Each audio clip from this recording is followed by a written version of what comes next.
I could if I wanted to. Okay. Whoop. Whoop. Kyle, so do you still hate the blue-red deck? It seemed fine. I think it just does less than the other decks can. Especially both. The mana is just so good. There we Floodmoon's go. a big weapon. What's a? You're a big weapon. Hmm. I think the problem is that people are already bringing in Golgari Charm and stuff against you. Good go. Yeah, those are. Then we call Monastery Football. Nice. What's not killing monsters? Golgari Charm? Mm-hmm. That's very true. Yeah, probably will. Like, Alright. You can't bring Golgari Charm, really, can you?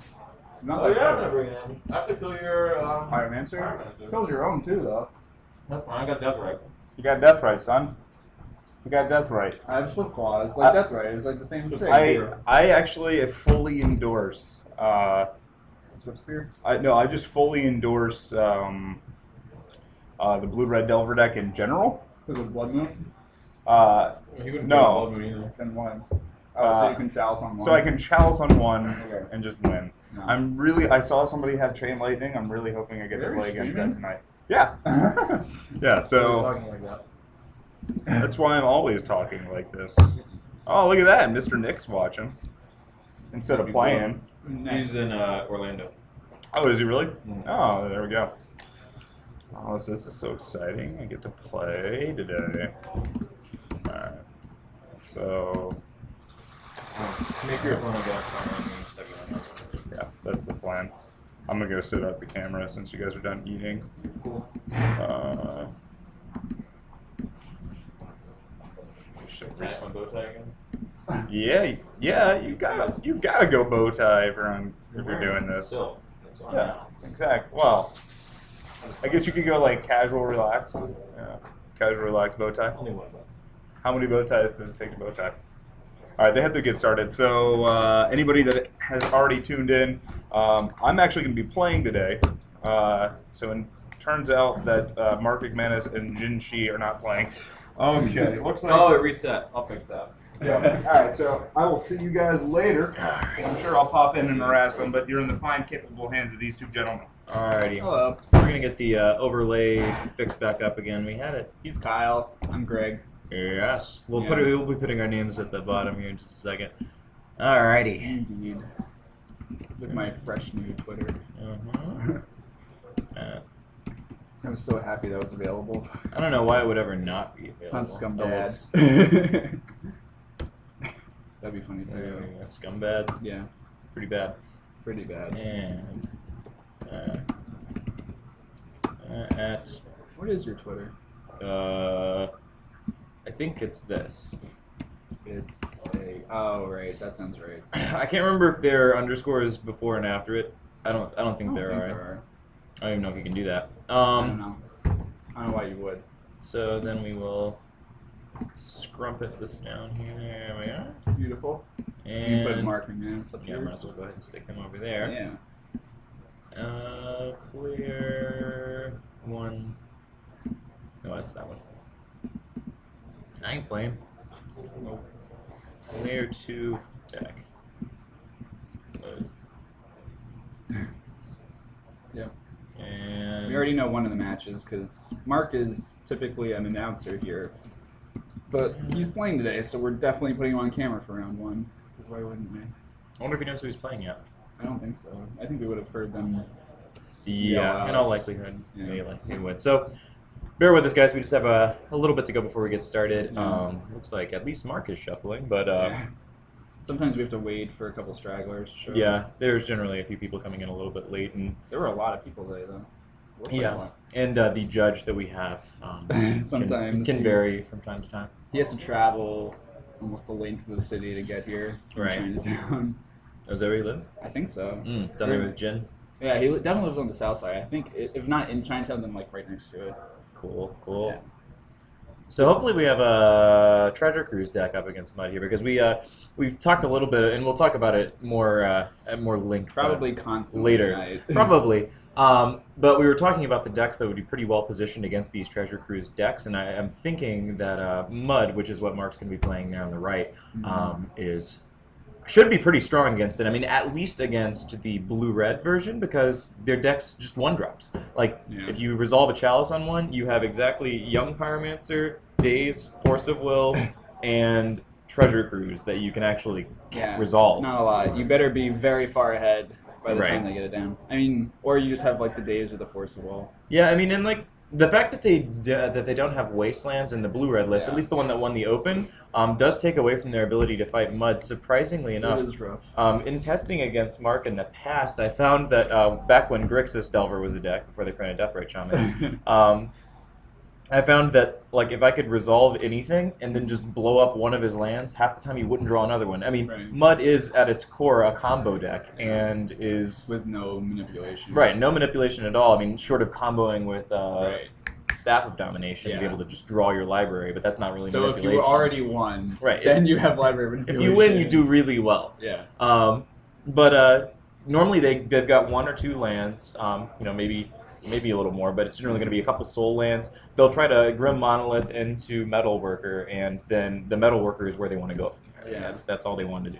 Right. Ideally. Yeah. So Wasteland's pretty strong there. If you just blow up their, you know, Ancient Tomb, half the time they may not just draw another one. Pretty critical. Like with the blue-red deck, it's probably a lot worse for that deck when they're on the draw, right? Because on the play, you might be able to stick like a Delver. And so many of MUD's draws like deal themselves a lot of damage with like Ancient Tomb. Yeah. Right. If they're very dependent on Ancient Tomb, then they do a lot of the work for you. Yeah. Yeah. You might be able to just like ride out the first couple early spells or something. But I think Mark does want to play against Delver all day. Yeah, I mean, I think that is one of his best matchups here. I think if people have decided to hate out the Treasure Cruise decks with Miracles, I think Mark also has a very good matchup there. I mean, Terminus is bad for him, but he just has so many main deck things that he can throw out there. I mean, I believe he's running Revoker main. It's in main or board, but either way, if he poops that out and says, since he's divining top, their life gets a lot harder. It does. Because they really have to sit back and wait. In so addition, so many of their cards like don't do anything. Like Counterbalance doesn't do anything. No, they're not going. You know, it's like they're not going to counter a 6-drop. Right. I mean, there are. You know, they have the ability to counterbalance like a Lodestone Golem or stuff like that. But I think that actually, based on when we talked earlier today, Mark may be playing some number of Cavern of Souls in his list, which means that they just, you know, they can't stop it. Yep. And a Lodestone Golem is probably going to spell their quick death. Yeah, that seems really, really good there. Yeah. I don't see him losing that matchup very often. Close the door really quick. Let's see how close we are to firing. Starting, yeah. We're just a few minutes late. I think waiting for some stragglers. It seemed like we might have actually more than 16 people, which is a pretty sweet turnout for a Thursday night Legacy tournament in Chicago. Recently, like Monday night was at Dojo, the other store that we streamed from, and I think we had 12 people show up there, and 3 or 4 people were already playing Treasure Cruise in their deck, so there were some pretty big shifts locally, and it's interesting to see what's going to happen today. Like, are people going to react to Monday, or are they just going to like keep playing the only deck they own? Fortunately, a lot of people locally have the sides collections or can borrow cards, and they can actually like metagame like week 2. Mark, stay on the side you run. Okay. Alright, seems like we're about to start, fortunately. Why the hell is stuff in the mood? We have some pairings. Do you know his opponent? Mark is going to be playing against and crushing something. Seems like you might be crushing something. Mark's going to be playing against Nathan Mullen. Okay. Oh, okay. So if he's still on, he could still be on the Blue-Red Delver list. That's what he played on Monday. He came in 3rd place. Yep, he beat the crap out of me. Alright, so we have Nathan on the left. He is playing, we would think, Blue-Red Delver. He borrowed that deck on Monday. He doesn't actually own it. Yeah, I don't think he has the... I actually think that he might be playing... well, let's look at the game instead of us. But I think he might be playing Burn tonight. Oh, that seems good against Delver decks. Yeah, it's good against Delver decks, and it's pretty good against MUD. Chalice on 1 stops you, but they play only non-basic lands, so Price of Progress is insane. Very, very, very, very good. I would imagine that Ancient Tomb is also pretty good for Nathan. Yes, we are streaming, correct? I believe so. I think so. Cool. Just couldn't tell. Yeah, Ancient Tomb is great for him because it makes Mark closer to death that much quicker. Yeah. It's interesting because Nathan was in love with the Delver deck on Monday. I wonder if he just couldn't, like, it wasn't available to borrow today, maybe? Earlier, I heard him talk, through some happenstance that I didn't really get a lot of details, but he said that he had come into enough money to buy what he needed for that blue-red Delver deck that he played on Monday. He said he mentioned dismantling the blue-black Tezzeret deck that he was playing. That didn't take long. And he was talking about actually just immediately going all in and trying to foil out the blue-red Delver. Oh my god. So don't get those treasure cruises yet. I think you gotta wait. Is he pulling out his second deck? What's going on here? I don't know what's going on. Nathan's a crazy person. And guys, of course, those of you in the chat, if you notice something going on in the game that we don't notice up here, feel free to shout it out. We'll be keeping an eye on the chat, but look forward to mostly comments about the game during the stream itself. Speaking of shoutouts, Mark asked us, our Feelers leader Mark asked us. Do we know if they're on? We don't, I guess, actually. I'll shout them out now. We'll do it again later, I guess. Two people that Mark, our leader, asked us to shout out are Macrolicity and Hopja. So if you are watching, awesome. If you are not watching, well... Then hopefully you will be soon. Yeah. We'll probably do it once later when we get into the swing of things. I'm looking at Nathan's hand here, and I see a Lavamancer. I'm thinking he's on burn. Yeah. I saw some white border mountains, I think. Yeah, now here's black mountains. Here's some stuff that that comes up here for MUD is that once again it is a combo deck. You know, it doesn't kill you in one turn, but it's at its heart a Forge Master combo, and if you do not you don't get the right amount of land in your hand, you're gonna have a hard time keeping out. Yeah, it has a lot of moving pieces. Needs a little bit of different things. It's not like Burn where it's just like. No, of course you have one kind of card. Right, and we have no idea if Mark was able to see what Nathan was playing prior to them actually being paired here, he could just be mulliganing for a Chalice on one. That's true. That's a good point. So we don't know who's on the play just yet, and we'll see if Mark... Okay, Nathan on the play. So they've kept. Nathan leads off with a Grim Lavamancer. So Mark probably knows what he's up against already? Yeah, the odds of it being anything but Burn are pretty low. Yeah. So if Mark has the Chalice, he's likely to just go for it. Ancient Tomb here. Yeah. I'm thinking he's going for the Chalice, and I'm no. Oh, okay. So he Phyrexian Revokers the Grim Lavamancer. Yeah. Maybe a little tempo play. It's definitely that. I mean, it's not very good as a 1/1. Right. If Nathan had something like a Searing Blaze in the main deck, this could be pretty ugly. Yeah, it could start looking pretty bad pretty quick. Since it has second land. That's basically all that Burn ever wants. Two lands and no more, please. It depends. I mean, if you draw a lot of Fire Blasts, then I think then you want like 4. Huh. So, I think Mark's okay with that trade. Yeah. Nathan spent a Bolt to get rid of that Phyrexian Revoker, and that's 3 damage not going to his dome, which is good because he's 2ing himself every time he taps his Ancient Tomb here. Yeah, I wonder if you almost just like attack with the Lavamancer and ask him to trade that way, you know? Yeah, I doubt that he will, but... So Mark plays another Revoker. Mark plays another Revoker. I don't think that the... I don't think that he... Okay, I think he also shot him to the face with that Lavamancer. Mark needs to make sure that he waits for his opponent to respond to the casting. For naming. That's in this matchup, though, there's only one thing that Revoker's naming. Yeah, in all likelihood. So 2 Lavamancers, one can get frisky and attack, right? Yeah, I mean, I think you've got to. I mean, he's got him turned off right now. I mean, Mark's, I think, really planned for the Wormcoil engine here. Right. If he can attack once with Wormcoil and get lifelink, it's just over, right? I mean, Nathan has, I saw 2 more lands in his hand. Yeah. It's pretty awful. Looks like, that's an Ancient Tomb there. Yep. So Grim Monolith here. So he has access to 5 mana this He's turn. down to 12. I wonder if this is a Batterskull. I don't know why he would tap Ancient Tomb if he's not tapping. Okay. He has 2 lands left, though, so, like, why didn't he just tap the 2 Wastelands to play the Monolith? I have no idea. I think those are 2 wastelands, right? Like, why would you tap Ancient Tomb unless you were using Yeah. mana this turn? No, there's no reason to, unless he because he doesn't have Rishadan ports. Right. No, I don't think there's much of a reason to do that. Okay. He's got that's nothing. a spine. Was it a cavern? Yes. Combo. I wonder why he took 2 damage from the Ancient Tomb. I don't think there was any reason to. I'm not 100% sure on that one. Now here, I mean, Mark can't even play Spine this turn. He might. I think that it is 2 wastelands. Yeah, I agree. Cavern on Who says cavern? anything. At this point, it's irrelevant. Right. It's all about what Nathan draws, and does Mark draw Wormcoil Engine? Or a batter skull. I think he plays both. Oh, I think that Mark is 2 lower than he is here because he swung with those Grim Lava Mans. Right. So Mark has to hold back and just trade with the Revoker, probably. It's tough because attacking. Okay. Well, because Well, if I he guess- frees those up, Nathan's yeah. got plenty of stuff in his graveyard. That's true. So I think that's the first life lost for Nathan here. Yeah, I think he's holding a fetch. Coming back at Mark for Yep, 2 there's more. There's the fetch. Oh, that is... Well, Mark can wasteland his own lands. I don't think it.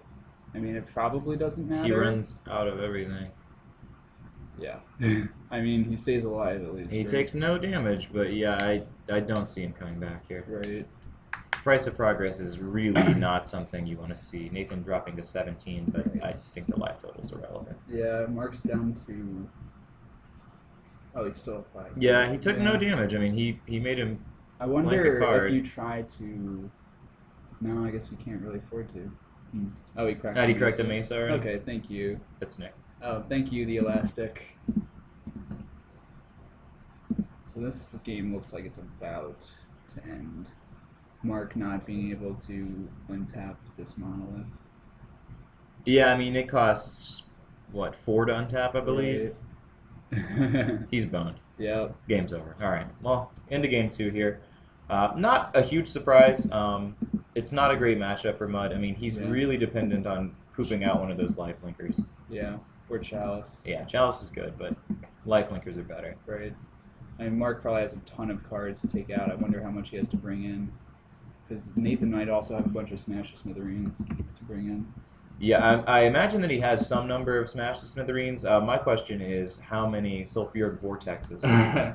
Because that means card that Wormcoil probably doesn't matter. Right. I think usually they put like 2 or 3 Vortex in the 75 and maybe like 2 or 3 Smash in the sideboard. Yeah. He might also have something like Skullcrack.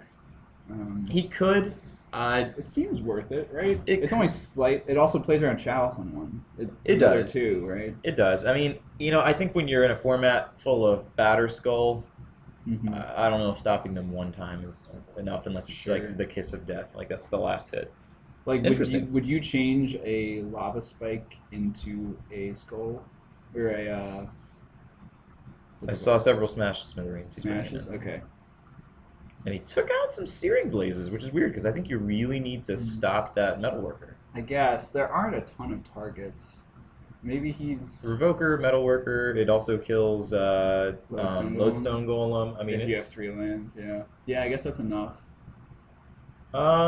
X-Men, I'm not 100% sure if they do or not. We don't work for the store, although we've got someone that's working with him in Orlando right now in the chat, I believe. So he may be able to answer your I've question. never heard of MTG headquarters. You know what that is? No, I'm not 100% sure what MTG headquarters is.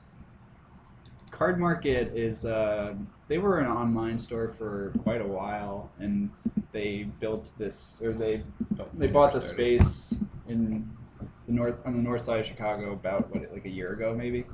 Yeah, something like that. It's really nice, convenient location, so people seem to like it. We never started the round timer. Oh, okay. But Well, this round is 10 not minutes left. going to time. So, what do you think Mark has to bring in? Like more life gain? Yeah, I think he mentioned earlier today that he might have some number of Batter Skull in his sideboard too. I mean, I think that he's all in on Chalice and he's all in on these life linking guys, and I think that Smash and Sulfuric Vortex make that look pretty bad. Right. I If mean, Burns. if he can put Nathan to the test really quick. He can win. Yeah, I mean, if he can get a very explosive start where he just gets something big out there really quick, I don't think he's gonna have any problems. I wonder if he leaves in something like Spine of Ishtar just to have an out to Vortex. Like it's obviously not good. It's not. But it's I mean, like, I feel like can he afford to just like straight up lose? Well, I think he was playing some number. I saw Batterskull there. But I think he was playing some number of Ratchet Bomb. Okay, so you could take up to 3 potentially as an out. Yeah. It doesn't seem that great otherwise. Like Nathan might even be taking out like any like Eidolon of the Great Rebels that he might have. I don't know. It's tough to say. I definitely see that Mark still has his Trinispheres in there, which is going to be something that makes it really hard for Nathan. I think that if Mark can go turn 1 Grim Monolith into Trinisphere, Nathan's going to be in for a tough game. Right. That makes a lot of sense. X Mana Gaming mentions that MTG headquarters is a YouTube channel. I guess, do they stream as well? Yeah, I have no idea. I don't know who they are or where they are. Yeah, I haven't heard of them. Like I said, if the Elastic is still watching, he may be able to answer your question. Yeah, he might. Because he finagles with the store here and operational side more than we do. We have a YouTube channel too now, right? We do. You can find us on YouTube. If you look us up on Facebook, there should be a link there, but otherwise you can just search for WUBRGxyz on YouTube, and you should be able to find all of our recordings of these streams here. Yeah, we've only gotten the chance to start recording in the past, 2 weeks or so, but from now on it seems like we're going to be able to put cataloged videos up, which I enjoy. All right, so Nathan's starting us off here with a Chain Lightning at Mark's face, Mark playing a Rishadan Port. So Mark did not have a quick start. Do you think this means that he has a Chalice in 1? Yep. Alright, so now it's all about whether Nathan has the smash or not. Yeah, a quick smash makes him look bad, but if Mark can follow up this Chalice with a... ooh, no second land for Nathan. No, man, if he can get a Trinisphere out here, it might spell the end. Yep. Oh. That seems good. Ooh. So Nick, the question that was asked, he asked if MTG Card Market spoils MTG or sponsors MTG headquarters. Apparently, it's a YouTube channel. We got a. So that was Nathan discarding. Discarding, yeah. Yep. He has a handful of ones. Yeah, I think he should have tried to cast the Goblin Guy and see if Mark missed the trigger. Yeah. Ooh, is this a Lodestone Golem? Okay. No, I mean, Lodestone Golem realistically doesn't really do that much for him. I mean, other than give him a clock, because Nathan's still got to pay up to 3. Right. I mean... If he just puts out a bat... I mean, I realistically, Nathan can Nathan probably needs, scoop. like, runner, land, and smash immediately on the... Oh, yeah. Okay. Batterskull. Mark has prisoned him out here. Yeah. You can probably just pick up those cards. Yeah, I don't think Nathan has an out. He's going to 19 for this fetch. That land was a little late coming, because now he cannot afford to go after a Chalice or a Trinisphere. Oh, so Nick confirmed here that Card Market does, in fact, sponsor MTG headquarters. Oh, sweet. So there's your answer, X-Man Gaming. Awesome. We should check that out. I don't think I've explored, like, the lengths of, like, streaming enough. I really just look at Twitch. Mark plays another Lodestone Golem here and is swinging in. Oh, I think he's already hit him for that seems like almost for 5 lethal. there. So that's he was at 14 and then he took what 9 Another more. 9. So it puts him to 5. Yep. Mark gains 4 and goes to 21. Because I don't think he's got very out of reach unless Nathan has something like something that blows up all of his artifacts for 3 mana. Yes. That is that's what he needs. Yep. So let's see. So Nathan's probably just playing this out to see more cards out of Mark, if anything. Yeah, I mean, like, I feel like you can rest easy knowing... I think Nathan's trying to... I think he's asking him if the converted mana cost of a card would change when he pays for Trinisphere. Right. The answer is no. You have to pay 3, but the card's converted mana cost remains what is printed on the card. So if Nathan wanted to play a 3-drop, he just has to pay 3. Because the Lodestone Golem and the Trinisphere sort of overlap, right? Yeah. It's not like Golem's making him pay 5. So I think he has too many cards in hand to not lose. It looks like Nathan's still got Nathan had to discard so many times. 5 cards in his hand. Yeah, so he must have 5, right? Because he had 7 to start the 1, turn. 2, 3, 4, 5, 6, I think, even. Yeah, I guess he had 7 to start the turn. He drew an 8th, and he played a land and ensnaring bridge. Yeah, I mean, Mark's... So that's still 6. Yeah, and it's enough to swing with everything. Right. That's more than enough. No, 100%. Yep. I think they went back and forth, and then the conclusion was, Right. you are dead. Yeah. I think if I was Nathan there, I would not have shown him ensnaring bridge. Because now Mark's like... Yeah, that's just more information. That's information that he didn't have to give. I agree. Yeah, because it wasn't going to do anything. No, I mean, it would be one thing if your hand was empty. Right. Like if you'd just been rattling off spells into that chalice, so if that it actually had a chance of winning you the game. Right, but at this point, no, it doesn't do anything for you. Right. Not when you just say, I have this. Okay, you win. You can pick it up a little bit. I mean, I guess there's always, you could always say that maybe he was hoping that Mark wouldn't ask him how many cards were in his hand, and he would assume that it was less than 4. But Burn, why would they have a lot of cards in hand? Yeah, right, it's Burn. Yeah. They never have cards in their hand. Yeah. Like, they start with no cards in hand. Yeah, they always just need to draw a lightning bolt, and they win. Of course, in this matchup, I think the card they really want to draw is Price of Progress. I mean, it's fortunate that Mark is playing Wastelands in here, because... just to waste his own stuff. He's going to have to blow up his own lands. Yeah, Right. a lot of blowing up your own lands, I think, here. Yeah, I wonder if there gets a point in a game, if Mark is a little bit ahead, that he stops playing lands just to try to play around Price as much as he can afford to. Yeah, I mean, I think if you get to a point where you get, especially if you get like a Metal Worker out, you probably just don't play any more lands. Right. Yeah, like if he can get like 4 mana or something. Right. It doesn't look like Mark changed his sideboarding, though, after seeing Ensnaring Bridge. I think that he is probably pretty confident with what he's doing here, which is, honestly, he probably does still have the Spine of Ishtar in his deck, because he can tutor it out with a Forge Master if he gets it out. Kuldotha Forge Master, for those of you that may not know, is a 5-mana, 3/5, I want to say, that allows you to tap it and sacrifice 3 artifacts to basically tinker. So find an artifact in your deck and put it into play. And you can sack itself or not. Yeah, it's just 3 artifacts straight up. So whatever you want to throw away, you throw it away and get whatever you want. Which in most cases is just going to be a Blightsteel Colossus. Yeah, that's a pretty good one to get. It's an 11/11 for 12 that has Infect and Trample and Indestructible, and it can never go in your graveyard. You better have Swords to Plowshares. Yeah, which Nathan does not. So I mean, if he gets that out really fast, Nathan will lose. Yep.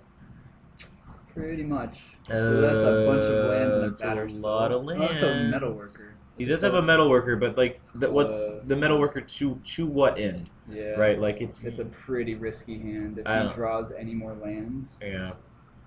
Oh, looks like Mark is keeping. I think he's really playing to that Batter Skull.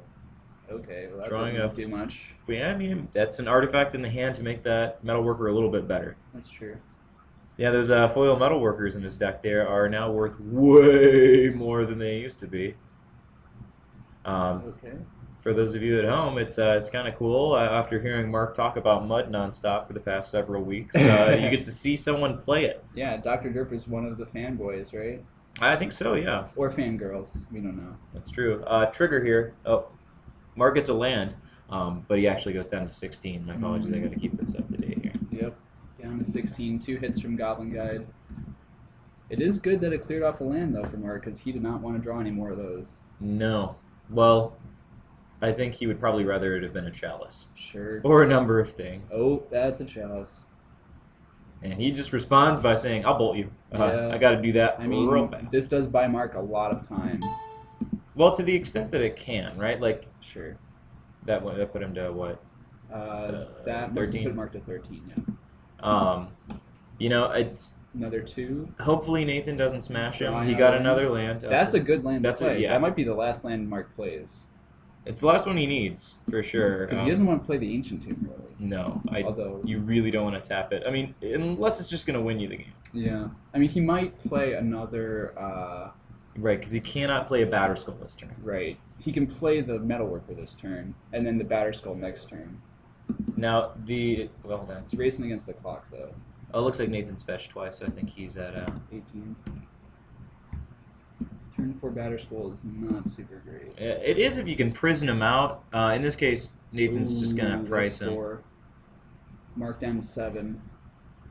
Does that mean that Nathan has another price in his hand? could. I don't, If like, it does, Mark's not dead. it seems like I would wait to try to get more out of it if he didn't have another price. Looks like he has. Yeah, he does have another price in his hand. So Mark has to be very careful here. He's keeping the Wasteland up. Yeah, that makes a lot of sense. And I bet he just chump blocks with this Metalworker here. I really... Might. He may have to. His opponent's got an Assault... Oh, Nathan, I think, has a Sulfuric Vortex in his hand here, too. Jeez. There's a lot of pressure. Oh, no, I think that was the smash.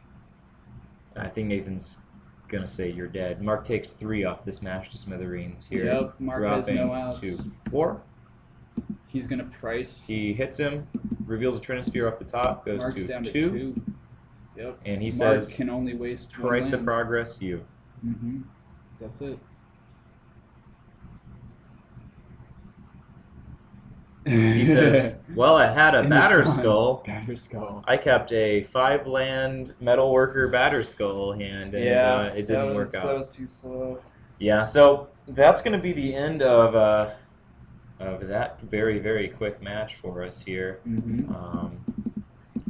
So that's one in the books for Burn.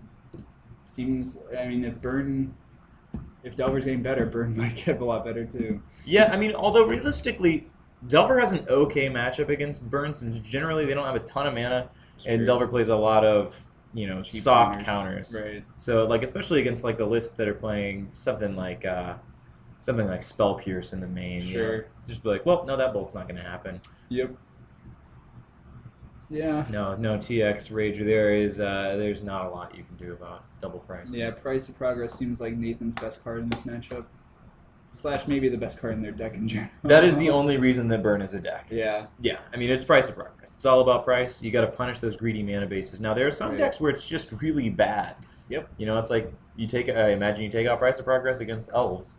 They have some yeah. number of It's pretty non-basics, slow. but like realistically, they don't need them. Yeah, I mean, some of their draws are just going to naturally force them to have non-basics, but they also don't have to have that many lands in play. Right. Like, they could just, like, stop playing lands after their second or third. Right. Like realistically, it's not the greatest. Right. So, or like just a non-Cavern of Souls Merfolk, like it's not that bad. Not very Right. good against. But realistically, you're probably pretty good against them anyway, because you just bolt all their things. But now they Yeah. have True Name Nemesis, so maybe they don't care. Sure. Do you think I should go look for another match? We can probably just get Mark to do it for us. Okay, great. And he may have, because Yeah. I don't know who this is. Oh, yeah, that looks like another match. Sorry, Did dude. you get someone to move over? Oh no, those are loosest of keeps Yeah, at all. that was a terrible That play. was very Well, loose butthole. I Oh, kept- this is who we're playing? Okay, great. Yeah, Thank you. I kept it solely because, he kind of bluffed me because he acted. Well, apparently he drew both prices. Okay. Yeah, we saw him. And the rest of the hands were shit, and so Yeah. I tried to soul read them and soul read them wrong because I was like, fuck, if I can make turn 4, I'll win. Right. So Yeah, instead it was just your hand that was shit. Yeah. Well, I mean, it was fine. I mean, once the batter skull came down, Yeah. it would have been over. But Right. I just misjudged. That's all. Yeah, And I then game 1, he said he was playing Tezzeret, and I believed him. So. Wait, which one's Chuck? Wait, that's Chuck, right? Yes. That is. Wait, maybe not. I don't know, man. They're both skinny white dudes. Which one's Chuck? Chuck is where I was sitting. Okay, Who? so Chuck is here. Chuck Harris You versus typed Chuck it all Harris. wrong. Do you happen to know what these guys are playing, Mark? No. Actually, I guess we know what Chuck is playing. I Right? think it's just got Ascension. Right. Ascendancy. We'll leave it blank for That's now. Dredge on the left. Oh, yep, that makes sense. Is They're it? in game 3. Also. Okay. Perfect. So we have Chuck Harris on the right. He's playing a Jeskai Ascendancy combo deck. He tried it on Monday. Did not and work very well. Didn't do too well, but he did have a lot of changes to make to the deck. And we have Dredge on the left. I imagine this all depends on how explosive their draws are. So if this is the Dredge guy I'm thinking about, which I think it is, they played on Monday, and I think that they found that Cabal Therapy was Right. very, very good against Yeah. Chuck. No. Oops. Game 3. Oh, right. So if Dredge can find a very quick therapy. He is on the draw, though. I mean, he doesn't even have to find it that quickly, realistically. I mean, he could die on turn 2. He could. Or realistically 3. Right. And so he is on the draw here, was it? Do we know? We do not know. Yeah, so if he's not on the play, he's got a couple turns to make something happen there. Yeah. You know, realistically, like, if he just has a pretty explosive Dredge hand, he can do it pretty quick. I mean, Yeah. like, Dredge can win on turn 1. Like, it's a thing that the deck can do. Right. It's not a thing that Chuck's deck can do. You lent Chuck Glittering Wishes, right? I did on Monday, but Okay. I don't think he's playing the deck anymore. Okay. So let's see. If Chuck has a force, that could protect Jessica Ascendancy potentially. Yeah, I can't really. No, that's a mulligan from Nathan. No, I think he's back on. I think he's back on Grixis Painter here. Okay. Yeah. So this matchup. Sorry, we got you all excited for nothing, guys. Yep, not Jessica Ascendancy. I guess Chuck is not confident in this list yet. I don't know that I would be. I don't know that I would be very confident in it after its performance on Monday. Yeah, we'll Oh, so see now what Chuck happens is here. mulliganing. Yeah, Okay. Chuck Mulligans. They're both going down. That looked like a pretty action light hand from Chuck and too reactive, maybe. Yeah, I mean, in this, it's tough, right? Because like Chuck's really got to draw hate here because his deck is really slow. Right. I mean, the deck doesn't run that many of copies of each of the combo pieces to begin with, so he's got to find them, and Right. during that time, he needs to be able to make Nathan probably just not have a graveyard. Right. I think Chuck plays Nihil Spellbones. Yeah, I think he plays some number of those. He may even play some of those main because Chuck is playing Transmute Artifact to find stuff like that. He's playing Trinket Mage. He's a bit of a tutor package. Yeah, so he can dig around. We'll see how this goes. It looks like he's opting to keep, and I think I see an Ensnaring Dredge in Chuck's hand. So that's pretty good against Dredge. They have a hard time getting around it. I imagine that Nathan brought in Nature's Claims, though. So I think that Nathan strays a little bit from what is the norm in Dredge in that he's playing some number of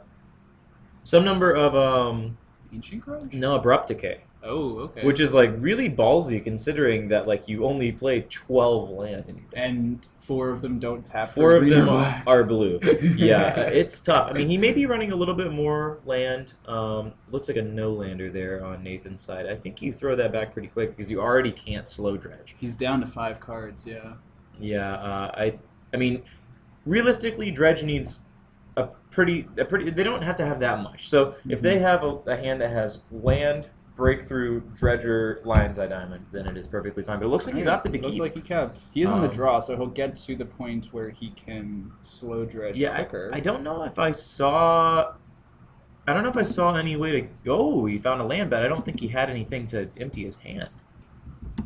So I don't see any careful studies, any breakthroughs. Yeah, so he's passing it back. So really kind of conflicting here, right? Because like if you don't have a way to get stuff out of your hand, then you kind of got to go the slow Dredge plan. He drew a land, but no way to get anything out of his hand. So I almost think you probably just start dropping things. He's just banking on drawing something to empty his hand. Right? Yeah, he may be a little bit concerned about Chuck keeping a 6 card hand.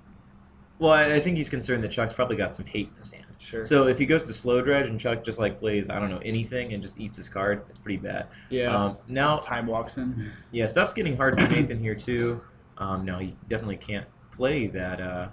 He drew that Faithless Looting a little late. Not that he has red mana. Yeah, he has no way to play it. If he had a Lion's Eye Diamond, then that'd be one way to do it. The problem here is that Chuck's now got counterbalance online. Yep. And now Chuck just needs to transition into finding some source of pressure. He has a Force of Will to protect as well if counterbalance doesn't do the job. Looking for action. So it looks like Nathan slow dredged a Golgari Grave Troll into his arbitrarily placed graveyard over there on the upper side of the table. Like, in this situation, what if Chuck has a Relic of Eternus in his deck to tutor for? Like, that just ruins the slow dredge plan, any right? of his hate is just very, very live against the slow dredge stuff here. I guess he doesn't, because he probably would have done it. off of the owl, I would think. Yeah. Or maybe he's just trying to get Nathan to commit more to his graveyard and then tutor for like a Nihil Spellbomb. Yeah. Yeah, I think that could be the case. I mean, he's going to be able to tutor for something this turn if he decides that he wants to. Yep. So let's see, top. So we had a slow Dredge and then pitching that same Golgari Grave Troll back out there. It's a tough spot for Nathan because he really can't resolve any of his flashback spells, although he would still get triggers off of his Bridge from below. Bridge from Below. Yep. All right. Chuck's Wincon goes into action. Yep. It's a very quick clock. If he finds another one, then it's 2 a turn. Yeah, I mean, and realistically, half the time, that's how Chuck's winning. Yeah. It's very, very, very slow unless he finds those combo pieces, which just aren't that easy to find. But Yeah. he's got, He has a brainstorm and a fetch, so Well, he's he's- going to be able to see some new stuff with his top. and he's got a transmute artifact. So if he Right. finds a way to find one piece, he can definitely go get the other. I mean, that Strix is not there to win the game for him. It is drawing a card, blocking a dude, or just getting transmuted into a Painter's Servant. What do you think the quickest way to transition into winning the game would be for Chuck here? Like, what do you think he will be I getting think with if he transmute? draws a Trinket Mage and gets the Grindstone, then he just transmutes into his Painter's Servant really So quick. do you think that he holds on to the transmute artifact until like he draws something to go along with it? Ooh, so he's bolting his own just to get one Bridge from Below out of it. Yeah. Don't you think he could have transmuted to have the same effect? Because it's sacrifice, right? Yes. It would have the same effect. I mean, maybe and- he's just really holding it because he really wants to save it. I guess it's very. I mean, I guess he needs to know which piece he needs to get with it. It is also force plus blue card. It's the only other blue card. That's true, but I mean, you got to question. I mean, what can Nathan cast out of his graveyard That's that true. isn't going to get countered by counterbalance Yeah. here? But the fact that he did throw away his Strix means that now Nathan has a 1/1 flyer that he could just hit him with until he's dead. Yeah. It's a quick clock. It's a clock, and that's what he needs.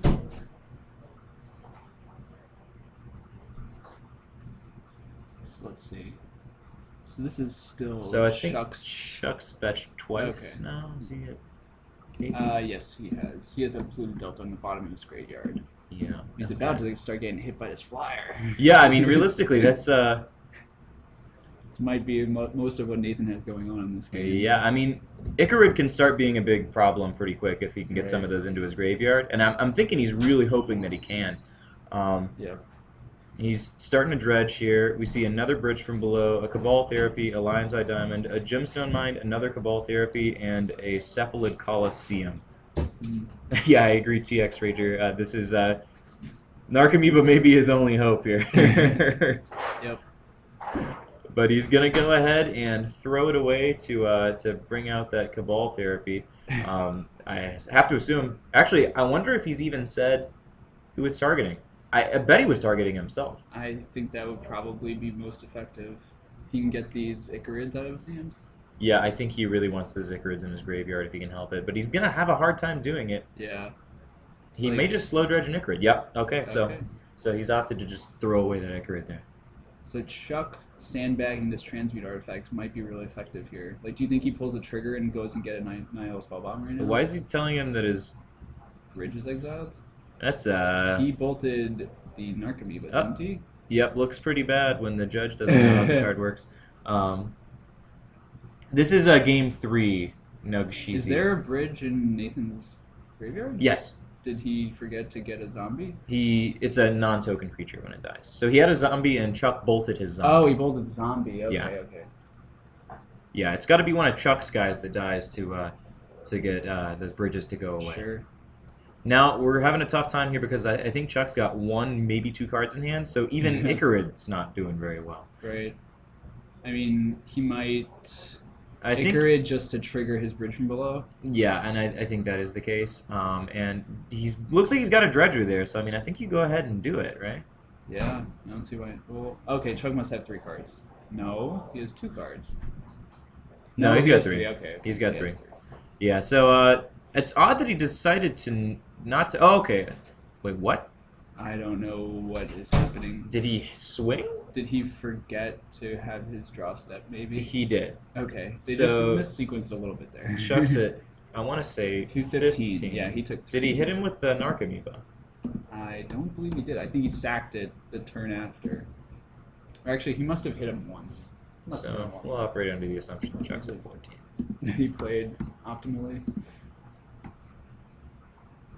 Okay, so building a bit of a presence, but if Chuck draws lands, like, Nathan's not going to be able to do very much here. Yeah, Sheezy, I'm not 100% sure if the counterbalance is main or board. I've never really asked him. I think it's main deck. I think that they're main. I think it's like 2 main. Yeah, Chuck has some interesting numbers in his brew. Well, it was always an interesting deck. I can't remember. I think it might have been Jared Bodicher, Betcher, yeah. Betcher, whatever, that played it at an open. Grixis Painter. It's got a lot of weird cards in it. It does, but I mean that's a valuable like quality and legacy, just like Yeah. familiarity. Right. Which I think is what's going to be in the favor of a lot of these Treasure Cruise decks that we'll probably see some of at some point. Is what, like, you know the enemy. Right. Well, like a lot of people may not be used to playing against. Oh, them. against and, the like, their Treasure opponent Cruise. casts Ancestral Recall, and life What gets do I do now? life gets pretty hard for him. So I think Chuck just has 1 card in hand. So I'm thinking that he's just taking the 1 from that Narcomoeba there. Yep, absolutely. I wonder if Chuck has any like sweepers to just clean up these zombies, or I mean, I guess Nathan just has no answer to this bridge. Yeah, I mean, it's possible that he has some number of. Dread return. And he could have Dread return for something. He could have. I mean, he could be running some number of Ancient Grudge, although Ancient Grudge looks pretty silly if your opponent has a Grafdigger's Cage in play. Right. You're just like, well, that's what this is for, but I can't cast it. Yeah, it seems like Chuck is just playing the game very conservatively because he's been sitting on the transmute artifact like for so long. He's just waiting until like he has to fire it off, or he finds a combo piece and just wins immediately. Yeah, and I think that's why I think he's waiting on one of the other combo pieces. So he found an Engineered Explosives, which is going to take care of the zombies if he needs to. Yeah, he doesn't even need to. Yeah. Realistically, no, they can't attack, so you can hold out as long as you want. Chuck seems fine to play the waiting game. Nathan is like the range of things that Nathan can find here is like pretty narrow. Yeah, I mean he's got a. Yeah, I don't know. I don't know what he can do really. Nope. TX Rager, we're in game 3, so he could have any number of things boarded into Dredge here. Totally. I haven't noticed any like really sideboard looking cards though enter his graveyard. No, I haven't really seen any either. I mean, he's just kind of dredging away, but Chuck topping on the top of his library there. That's Ensnaring Bridge, Yep. TX Rage. Ooh, so there is a welder, so we can get back. Let's see. All right, so this so is a nice little loop. he's got a Goblin Welder, and I'm thinking the route he's going to go here is to turn that. Well, no, he's going for a 1-drop, because Yeah. he's getting the Nihil Spellbomb.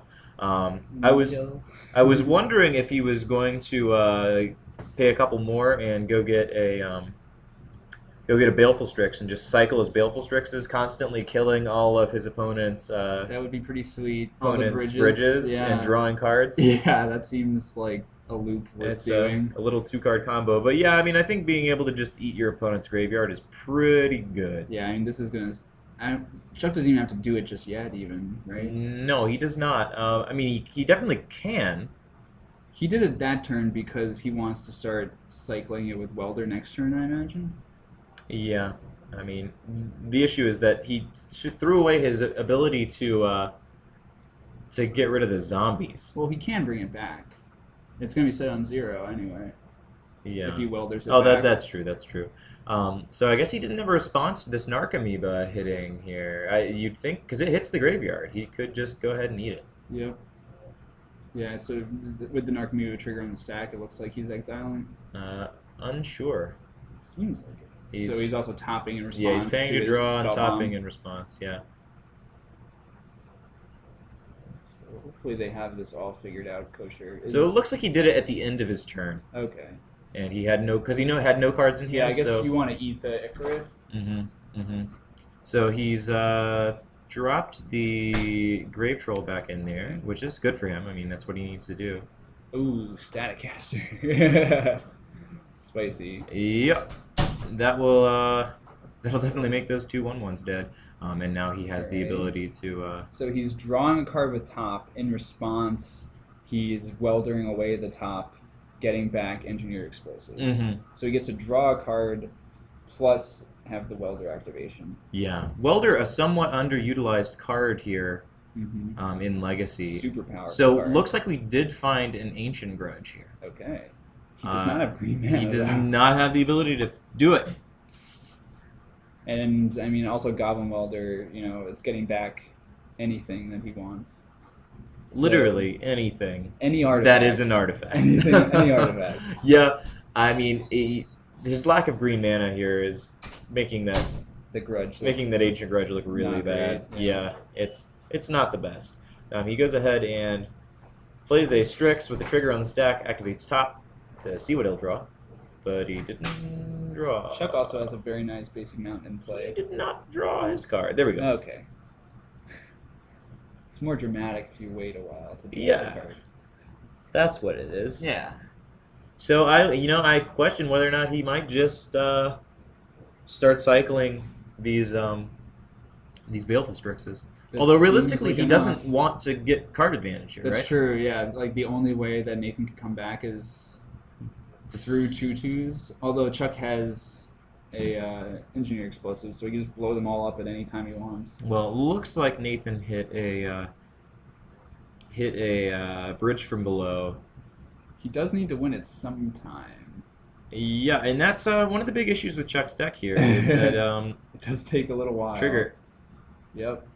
Chuck the Judge, the soon-to-be level 2, hopefully, pointing out Nathan's trigger. Yeah, it's a weird place for them both to be, right? Yeah. Because Nathan's at 19 and Chuck's at 12. Nathan with pretty much no hope of being able to attack him. Right. I think. But Chuck's got to win. I think this is like actually a spot that Chuck is pretty used to with this deck by now. It's a very, very slow deck. Very slow, but it is very good at grinding people out eventually. And that's exactly what it's doing.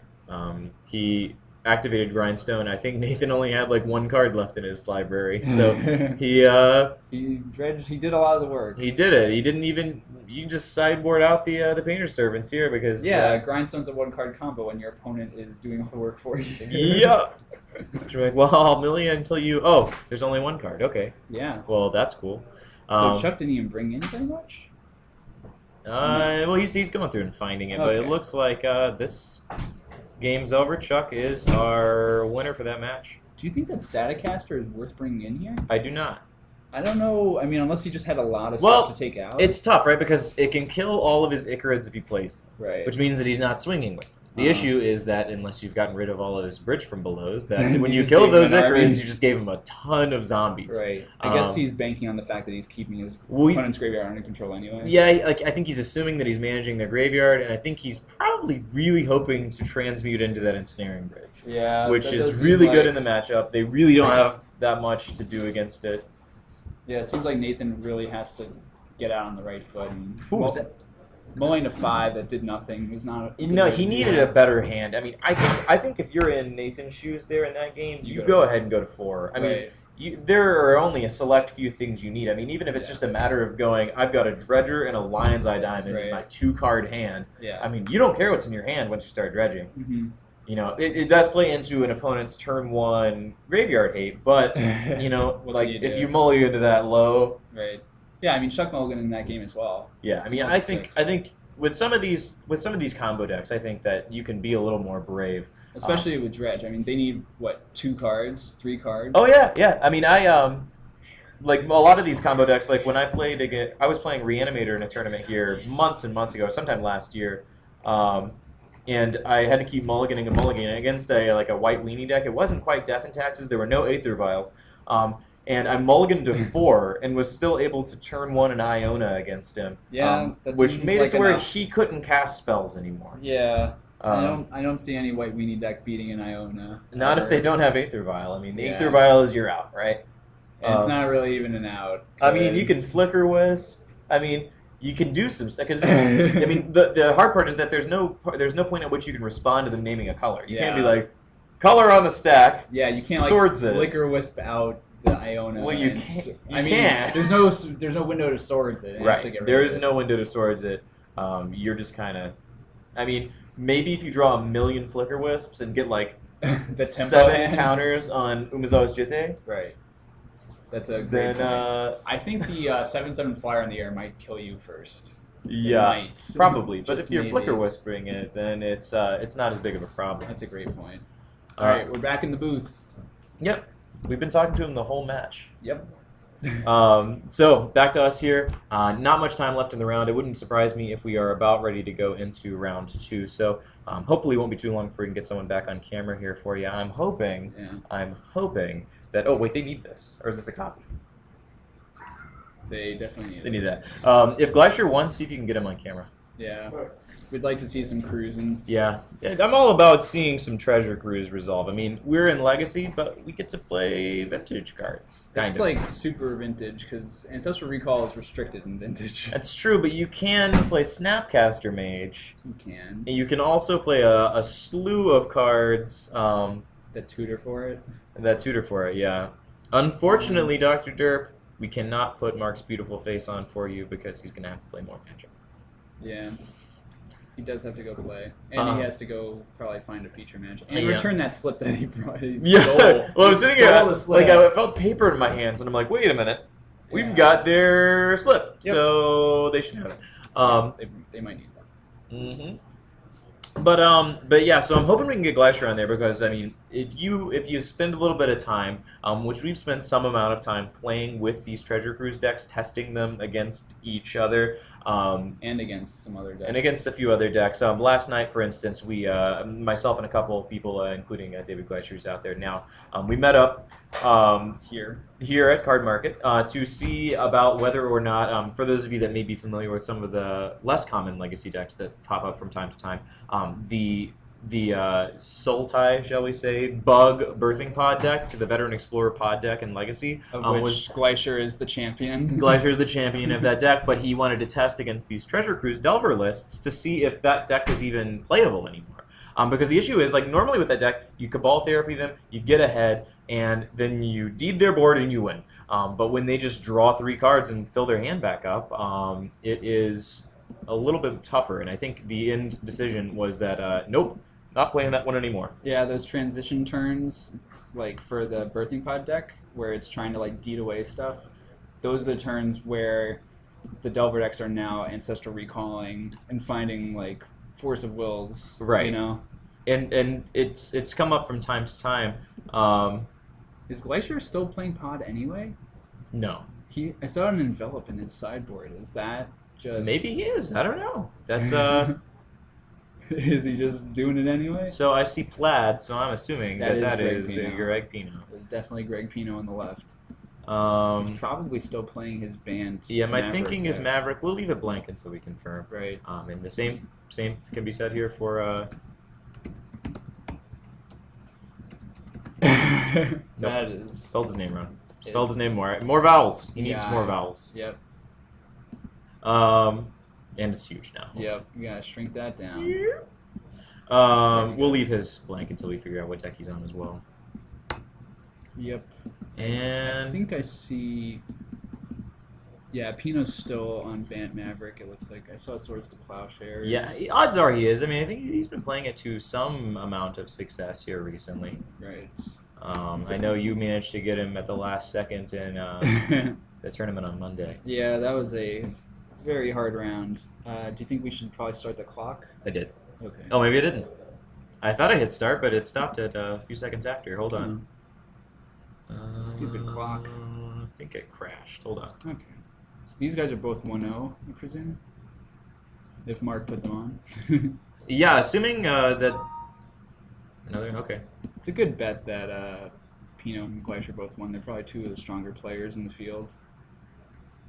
If we can, we should probably also try to get Andrew Beckstrom on camera because I think he's playing Jeskai Ascendancy combo. No, well, he's testing Elves out there, so I'm not sure what he's playing. He told me earlier today he wasn't going to play Elves. I saw that. I'm seeing Ponders in Glacier's hand here, so I'm Okay. thinking he's on Bug Delver. Right. We probably know their lists, which means that we might get to see a little bit of Cruise in here. Yep. I'm thinking that really Greg can't. Should I call it Soul Tie or Bug? It's your choice. Call it Bug. Okay. Will you Um, be able to live with yourself in the morning? yes. I believe it's Bant Maverick, yeah. I think this matchup's probably fairly close. Like, I think it probably used to favor Maverick, and now it's probably closer. I mean, it was probably always somewhat close.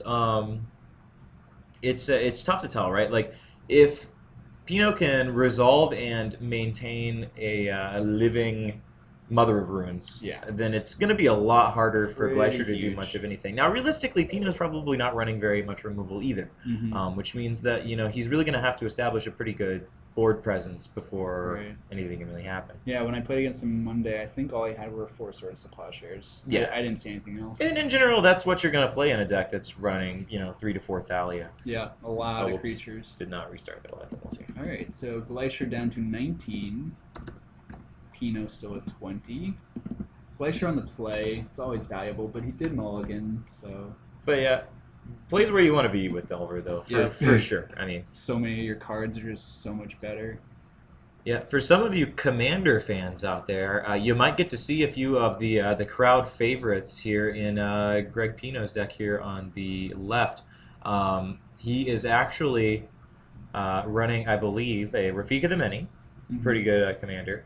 A Derevi Imperial Tactician, Most certainly. which is a pretty strong commander. He's also running an Edric Spymaster of Trest when last I saw. So a lot of really powerful commander cards making their way into Legacy, which is always really cool to see. I mean, obviously, Rafik's from Shards of Alara, but we are able to... Some spicy one-ofs, things that Green Sun Zenith enables. Oh, 100%. I mean, being able to tap and untap things off of Derevi, pretty Yeah. strong. Now, of course, you don't have a command zone, so you can't just slide him into play for 4 mana. Yeah, that part of the card is blank. But Yeah. But the flying and the untaps, it does a lot. it's pretty cool, especially when you're working with some first strike guys. Yeah, like Thalia. hit him with a Thalia. You're able to tap or untap something before you even move to the combat damage step. That's pretty sweet. It's pretty neat. I mean, you also just like swing with Knight of the Reliquary and activate it in the same turn. So this is a pretty good start from Glacier. This is like probably, well, he has a lot of creatures. I guess that's fine. All depends if he has something like another. Looks like he has 2 Wastelands in his hand actually. Yeah, he's looking at some mana denial. So it's weird. You see Pinot keep a lot of low land count hands. Yeah. But Wooly Thoktar, shout out to that Naya 3-drop. I'm not 100% sure. I'm not 100% sure how many people we have watching right now, but if you know anyone that you think might like to watch some Legacy, definitely give us a shout out. Toss us up there. Yeah, right, Sultai Delver. We aren't Star City Games. We don't have to call it nothing. Yep. We don't have any sort of obligation to Wizards. To me, it is still Bug. It's got a nice ring to it. You know, it sounds good, yeah. the thing with the shards was that they didn't. Those color combinations didn't really have a good. I mean, I guess you could have called Esper Wub, Yeah. but like they didn't have a good sound ring great. to them. Like the names really stuck. Yeah, I mean, Bug- I'm sure these will too eventually, but Probably. I mean, bug and rug are English words. You know, like, we know how to pronounce those as words. pretty easy. Wub, not an English Wub word. is not an English word. So here, Glacier did flip his Delver off of a Brainstorm. One of the better cards to do that with. But he also might Brainstorm lock himself in the process. He's got a lot of wastelands. Yeah, these Wastelands just aren't doing much. I mean, Pinot has a basic Forest and 2 Death Rights. Glacier might have to, like, leave up his Death Rights just to try to fight Pinot's Death Rights. Yeah, and I think that's mana. probably what he's gonna have to do. Yeah. To just keep Pinot without mana. Mhm. And just try to race with the Delver. You know, like, hope that Pinot doesn't have the Swords to Plowshares, I guess. Right. Awesome, Cheesy. Yeah. So you watch Mark's home stream there with his Chibi Kawaii handle.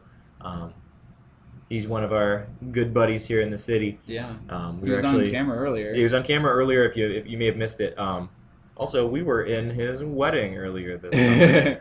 Yeah, we were both in the wedding. Groomsmen. That was a pretty wild wedding. That was a wild, wild wedding. So it looks like he came across with his Delver of Secrets here, dropping Pino. Well, I guess his Insectile Aberration, dropping Pino down to 17. Also, WUBRGxyz, if you are sad that you missed Mark on camera, you'll actually be able to watch a replay. We put it on our YouTube channel, typically sometime tomorrow. Yeah, It should go up. generally sometime the next day. Yeah. So we're going to get a little bit of fighting here. This is the fight that we thought we would Pino see. goes to exile the Wasteland. Glacier says, I'll exile that Wasteland. Yep. And then Pino says, I'll exile that Wasteland. And Glacier says, I'll exile that Wasteland. So Glacier has a mana floating of a color of his choice. Oh, Mike's in here. So Pino probably wanted that fight to happen. Yeah, It seems like. probably. I mean, realistically, I don't know. I mean, why, right? I mean, it keeps Glacier from draining at the end of the turn, right? Yeah, I mean, but Glacier's running Treasure Cruise, so he's okay with leaving those cards in his graveyard. I mean, if he's got a pretty good clock here with Delver of Secrets, he's going to be able to not have to worry about draining too much. Just I gotta look at Pino's hand. It looks like he has a Wasteland, a Dryad Arbor, and an Umezawa's Jitte. Looks like it. So that Jit's going to be huge if Glacier does not Abrupt Decay him. Yeah. Now, I mean, realistically, he's probably not going to do a lot of crews in this game. Double Deathrite Shaman on your opponent's side of the board is going to be really, really hard to beat. Mm-hmm. It looks like Glacier is holding a Ponder, a Brainstorm, and a Wasteland. So he's probably firing off Ponder. Yep. Yeah. It's tough because I think at least one of those moms has been out for long enough to where it is active. Abrupt Decay is not going to be too great. Right. I wonder if this Goyf is worth keeping even. Oh, is that a Goyf? I was hoping it was a Decay for his. It was Goyf land. Maybe shuffle that. Yeah. Yeah, I don't think the Goyf's worth keeping. You gotta Delver in this sky, man. Yeah. It seems like you just want to draw another Delver, right? Yeah. Pino has not shown the ability to deal with it yet. That or just the ability to interact with your opponent, like, which is, I mean, sounds like a lot. So he looks like he drew a Treasure Cruise. Not a lot to do with it right now. It really depends on how actively Pino is eating his graveyard, and he really can't, right? Because Pino doesn't have black mana. Yeah, the lack of black mana over there means that he's not going to get to do too much. I mean, he can eat his land. Yeah, he's going to be able to eat Glacier's fetch land. He is not going to be able to eat Brainstorm in all likelihood, though. Unless he if he's able to actually get one Deathrite to make black mana and the other to eat. Yeah. But the chances that Glacier let that happen is pretty slow. It's going to be a big fight. Yeah. I mean, you're going to make one mana. The thing is, Glacier can afford to hold up and fight Pino's Deathrites when he wants to. Yeah, because Pino has no clock right now. Right, I mean, because Glacier has the threat. Yeah. Yeah, Glacier's in the driver's seat, at least as of now. And I agree with you. Wait, who started it here? I think Unhinged, I gotta agree with TX Rager over you there, Sheezy. I really like the Unhinged lands, although those new Judge ones are pretty sweet. Chuck managed to find we some. see a Hypnotark out of Glacier. Found another Glacier land. also ate the land out of his own graveyard, so he's not even giving Pino the chance to fight for it. Right. And I think that's what you want to do, right? He did not get the Jitte. But he did get 2 lands. Yeah, out of so his maybe hand. he's never even gonna be able to cast. He may just not be able to cast the Jit. So battle with the Delver, right? And leave up a Deathrite. Yep, I think that's where you're at. Yep. So Pino's only going to be able to get probably one uninterrupted Deathrite activation. Yes. Yep. So Pino goes to exile his Wasteland. Glacier responds, eating it as well. Glacier might even have a Brainstorm to be able to use the mana. I'm not totally sure what's left in Glacier's hand. Pino then takes that mana. Says it's mine. Oh, he was able to... He did have the land. Ooh, okay. Oh, that's bad. That's bad for him here. He is going to be able to eat this Delver. Jit turns this game around quite a bit here. Yeah. So Glacier needs to find an Abrupt Decay right now. Mm-hmm. And even as it is, his clock's going to be gone. Yeah. I think you just eat Delver, right? It's tough. I mean, I'm interested to see, to be honest with you, Yeah. whether or not Glacier kept that Treasure Cruise in his hand, because he can cast it right now. Mm-hmm. And that is an Ancestral Recall. It is. I mean, he's gonna have to draw into gas. No, it looks like he has Brainstorm. Wait, no, are you sure? I thought I saw one. Yeah, that's what Is that that the is. cruise? I think he's got the cruise, and he's able to do it. He's He got has 6 cards. 6 in his instead. yard. That's fine though. He can He can go has a ahead and Brainstorm eat that too, out of right? his graveyard for. Oh, he doesn't want to eat his opponent's graveyard here. Did he draw an Abrupt Decay or a Goyf? What is this? Oh, he's just gonna cast it for 2. Okay. That's fine. I think that's perfectly fine. Because if he has an instant still in his bin, or in his hand, oh, he just drew Drek.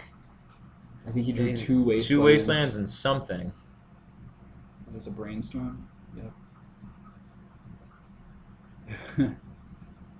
He's probably gonna have to just Wasteland. Oh man, that Force of Will in that days, man, they couldn't have come at worse times here. Yeah, they were It's- just a turn too late. the important things have already landed. Right.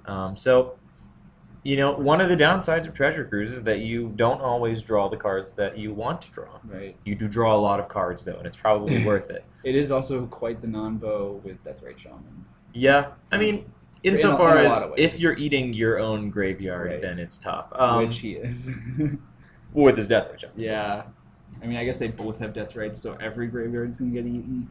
Yeah, I mean I think that's what's important here is that I think Death Ray is going to be a really important card as we move into a format wherein Treasure Cruise becomes really important. So it looks like Leisure has said, I can't beat Jit, Yeah, he's seen enough. and they're going to go into the next game. It's here, like so. a matter of not being able to beat Jit. It's like Pino also has 2 active Mother. Yeah, Glacier is going to be pretty happy to get that Null Rod, I think, Yeah. and to get those Golgari Charms. He probably figures these games might take a while. He thinks he has a better shot at winning the match than winning that game and another game. Yeah. And he's probably right. Yeah. I mean, he's going to have a hard time getting out of that. I mean, one more connection with Yeah. that, it was always Jite, and Right. he's Yeah, going I mean, one, then both of his Death Ray and Charms. he just brainstorm locked himself. He didn't have a fetch there, right?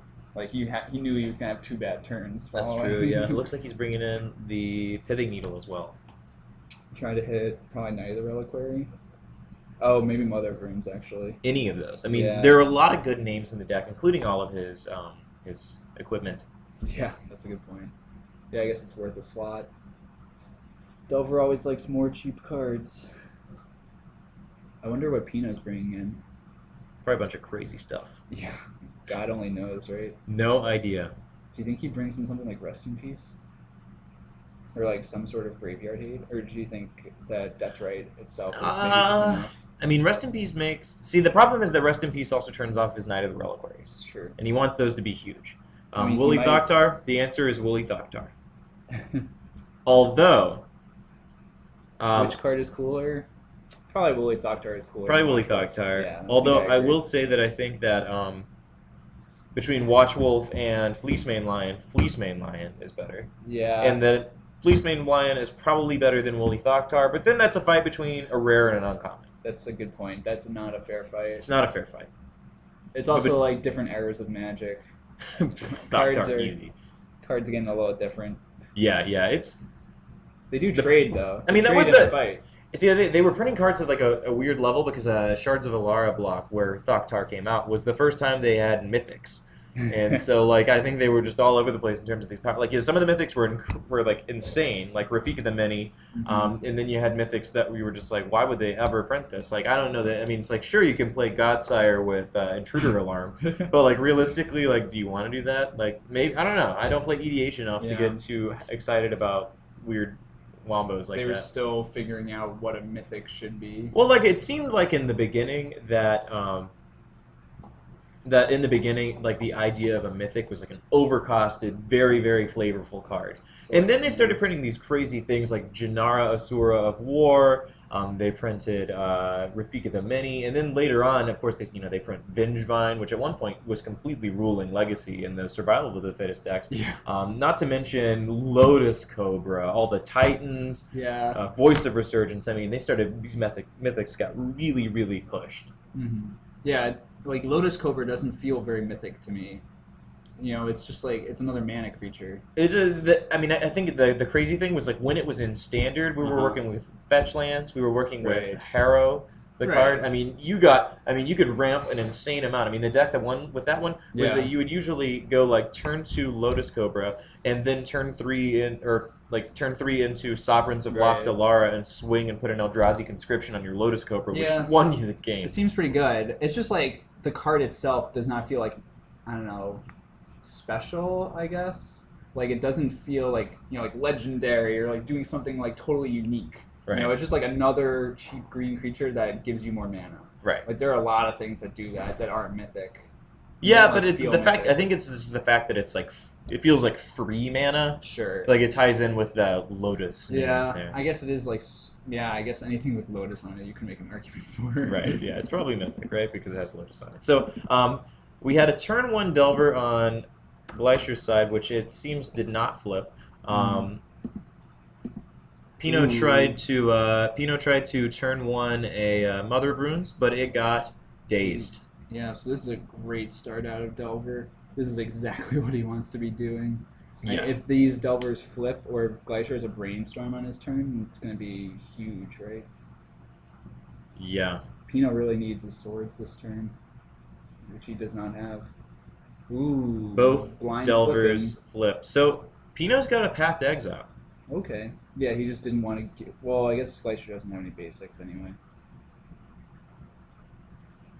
So he did it on Glacier's turn so that he would not have an untapped basic land if Glacier had Assuming that he had deck. basic lands. Right. I think that Pino is saying that he wanted to respond to the second Delver's turn. Right. Just to get... Always technical Technical. play. Always the most technical play. Let's get technical. So he's pathed the Delver away. The Delver coming across for 3 all the same, though. A pretty good clock. Pino down to 16. This is much more of what Glacier wants to be doing. Yeah, I mean, when you play the tempo deck, you usually want to have some tempo. Yeah.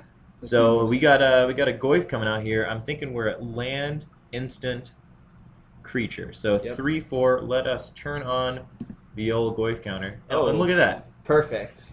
right where we want to be. It knew the game state. And for those of you listing more mythics, I love all the mythics. Yeah. Every single one that you list, I also love. All of them. Kyle's a pretty positive person. Love every single one. So Pino here has a Stoneforge Stoneforge. I imagine he would go get Jit or would he get Batterskull? Well, the cool part about so I guess the cool part about Jit here is that you can just tap that Gaia's Cradle and cast it with Daze Protection through that Ooh. Death Red Shaman. Now, if the question, my question here is whether or not he's going to try to cast this or just wait and put it out. Yeah, is he going to play into Daze right now? Because he has 3 mana this turn. Because he got his swords. He got a sword of the Fire Knights. I mean, and you also have to question whether or not Glacier even has the Daze. Mm-hmm. He goes to exile his fetch land from his graveyard there, and it looks like he's going to try to Ooh. cast a Knight of the Reliquary, which Glacier Jeez. says, sure, that's fine. Knight's already a 3/3. Looks like Glacier has a fetch and a ponder and one other card in his hand. Ooh, there's a decay. He might have to fire it off on the Knight. Because Pino's just going to find wastelands and just ruin Glacier's mana, I would imagine. It's very tough, yeah. Glacier has some decisions here. His ponder was pretty good. I think he's keeping it. He just doesn't know the order that he wants it in necessarily. What did he have? Did you see the cards? There was a decay and 2 other spells, I believe. I don't think there's a land in it. I mean, I think you definitely want the decay. I think he has a fetch in his hand, though. So he can shuffle this. He can keep a card, And then go ahead and get rid of the shuffle, rest. and decay right now. It's whether or not he wants the rest of them, which is where he would Mhm. get that Yeah, he would- brainstorm. Right. Yeah, so he just wants decay right now. I think he's probably just going to nix the Knight. I think you have to, but realistically, you don't have to do it The yet. sword, yeah, the sword is going to be rough. Because, I mean, like, the issue here, right, is that if he starts throwing away his own lands to wasteland your lands, then he's can't. getting short on mana. Right. He does have Death Right, but... Right, but that's going to be hard-pressed to cast and then equip that sword. Right. But no, he looks like he's going to go with you. He goes ahead and... This also lets him abruptly attack goes there. with Oh, he's not attacking Goyf this turn. Okay, he wants to block the sorted up creature, if that's what Pino's Operating gonna do under this the turn. assumption that he, hey, I guess he has the mana to do it. Yep. Yeah, I mean, Cradle's adding 2, right? Yep. At the moment. Because Goyf here, I mean, it blocks either of the creatures holding a sword cleanly. Actually, Goyf is larger, right? Did he get a sorcery? Yeah, Ponder. Ponder. Okay, so Goyf's a little bit bigger. Goyf is a 4/5, so it would just eat let's pump him either up, creature holding a sword. which is, I think, exactly where Glacier would like that Goyf to be. I mean, That's true. historically, I mean, even in Rug Delver, Goyf is oftentimes just going to be more of a wall than it is a. This is brutal. attacker. Another night. Pino's draw this game is great. Yeah, Mike, I love those mythics too. Mythics are pretty sweet. Do you think he wastelands right now? No, he's going to tap it. Nope. No, Okay, he's not going to tap it. Man, this draw is just pure gas from Pino. Yeah, that was not bad at all. I mean, Glacier's only hope at this point is probably just a race. I mean, Glacier just needs to make sure that Does he have another decay? Nope. Very slow Ponder. That doesn't seem great. He has a I treasure think he cruise, wants but- that treasure cruise, but that costs. Oh, so that brings us to another note about these the spell treasure cruise as well as any other delve card. With that Thalia out, you can exile another card from your graveyard to pay the Thalia tax. Yep. Delve is a very, very strong mechanic in that regard. You don't see a lot of non-creature delve cards played until, of course, here recently, and so these interactions start to come into play a lot more. Yeah. Yeah, there really weren't many at all, right? There was like Logic Knot. Yeah. I mean, No reason in there Legacy. were other delve cards, but they weren't seeing play in Legacy. I mean, it was really just Tombstalker. Yeah.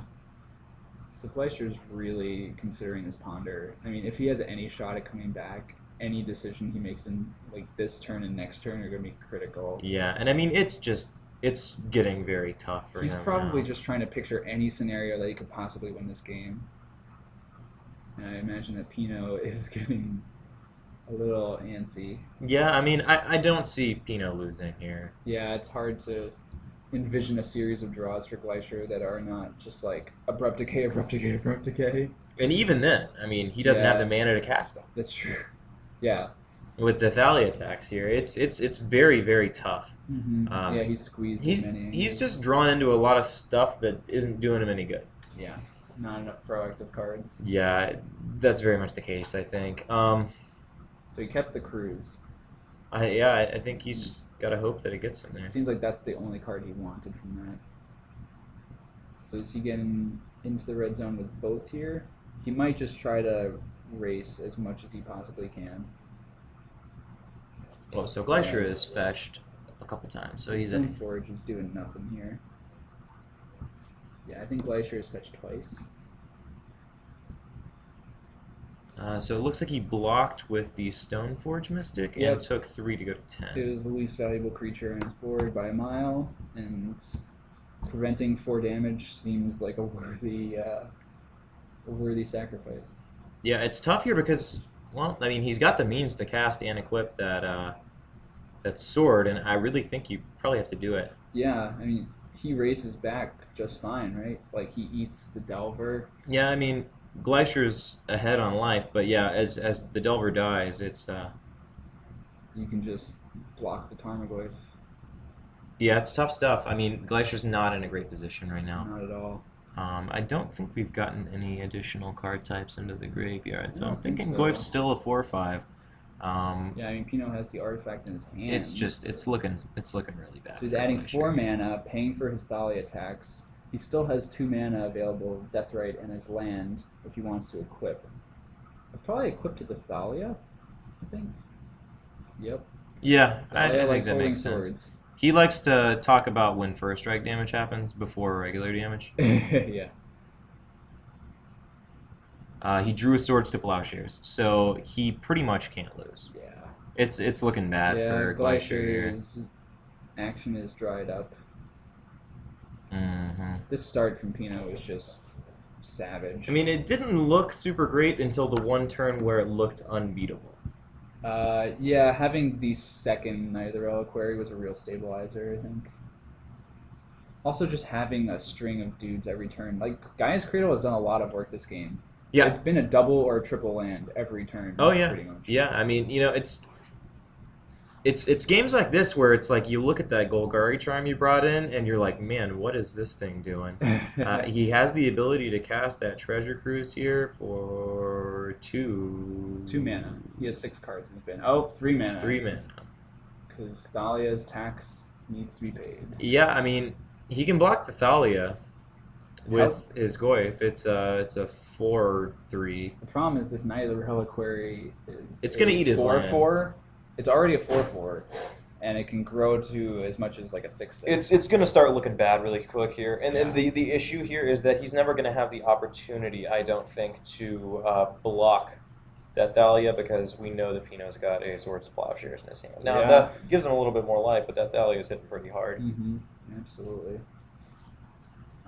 So Glacier trying to envision a scenario where he can come back in this game. It probably involves cruising for only 2 mana and finding an Abrupt Decay. But he then has to... He needs to cruise for 1. Well, he's going to have to pay 2. Right, but he needs to cruise for 1. Oh, because he won't be able to play Decay this turn, even? Yeah, he's can't... Paying 2 mana, exiling 7, because he has to pay Thalia's tax. He doesn't have any extra cards to... That's a good question there, Jeanette Shresh. I think he's got a Maze of It. There was a scenario in our game on Monday where he could have tutored. Oh, he right, could I have remember. knighted for a Maze of It, and that was something I was scared of, and he didn't have it in his deck. I think it's really just like looking for wastelands. He might have a Horizon Canopy as a card draw. Yeah, I mean the Knight's getting huge here, and I mean that's a scary proposition. I think you just go get a fetch or a wasteland, just grow it. Yeah. I think he's just growing it. Yeah, he says I'm gonna race you. He then drops to 9. He might get a Dryad Arbor, just as a blocker. No, okay, just a Plains. I think he wants that Plains for the Sword Splashers in his hand. That's true, but he can't do it right now because of Thalia. Right. He can't do it at the end of turn. But it is about to be his turn, and then he can do whatever he wants. Yep. Draws another Wasteland, so looking not great. I mean, Glacier did get to cruise, but he's in a position where it's not going to matter. Yep. Especially knowing what we know. But so to answer your question, we don't think that Pino's playing Maze of Ith. Yeah, at least he hasn't in the recent past, basically. Yeah. So it looks like we're going for a Swords to Plowshares on that Tarmogoyf. That seems good. That should gain him. Well, does Pino have instant in here? Oh, wait, he just got it. I believe it's 4 cards. Does he have sorcery over here? Oh, sorcery over there. Yep. So we're looking at 4. Instant land creature sorcery. So Glacier back up to 20, but I don't think you feel good about it. Nope, it's gonna go real fast now. Yeah, I mean, realistically, I have no idea how big that Knight is. 1, 2, 3, 4. Yeah, I imagine that the Deathrite jumps in front of the Thalia because it's gonna kill it anyway. Die anyway to yeah. the trigger on the sword. Yep, Glacier realizes. Yeah, and I think that's what you do. This Knight is hitting him for a lot of damage. And now that Knight's going to go up to 5, so Glacier goes to 15, I think. Yep. Oh, I don't want. Well, he has 1, 2... I think he might have 5 lands in his bin. Yeah. So isn't that 7 damage from Oh, whoops. Yep. Knight has power and toughness on its own. Yeah. So, 13. Yeah, and I think Glacier just said, well, I'm out of here. Yeah. Not a winnable game for him. Glacier is a man who values his time quite highly. He wants to do other things that he might have more fun doing. Oh, yeah. Like, play any other game of Magic other than that matchup. Yeah, I mean, if you're not going to win the game, there's no sense drawing it out. And I think that this is something, I mean, obviously, before he played Bug Pod, Glacier played a lot of what was at the time called Team America. Yeah. With the Tombstalkers. Definitely experienced with So he's definitely played this deck a lot, but I think this is probably a situation where he really wished that he had Pernicious Steed. Yeah. Because you just blow Pino out of the water there if you have a Pernicious Steed. I mean, there's just nothing you can do. Right. Yeah, Pod seems like it would be just doing just fine against that draw that Pino had. Interesting. It looks like Pino was saying, "I've got Spirit of the Labyrinth," and So he was trying it out. Glacier was saying, for some reason, did he bring in Notion Thief? I don't.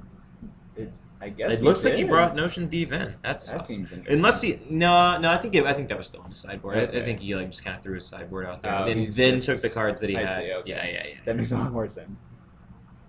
Yeah, I don't know how much Notion Thief would do. Yeah, there is definitely something that can be said about playing the land tax scroll rack deck, but I don't know what you're doing with it. It's a little slow. It's very slow, and this format has a lot of decks that can win pretty quickly. Very quickly. Mystiqual, Pino just got so ahead on board that he couldn't lose. I mean, long story Yeah. short, he made a Knight of the Reliquary enormous, and then he killed. And Thalia was David Glacier with holding it. a Sword of Fire and Ice, one of its favorite weapons.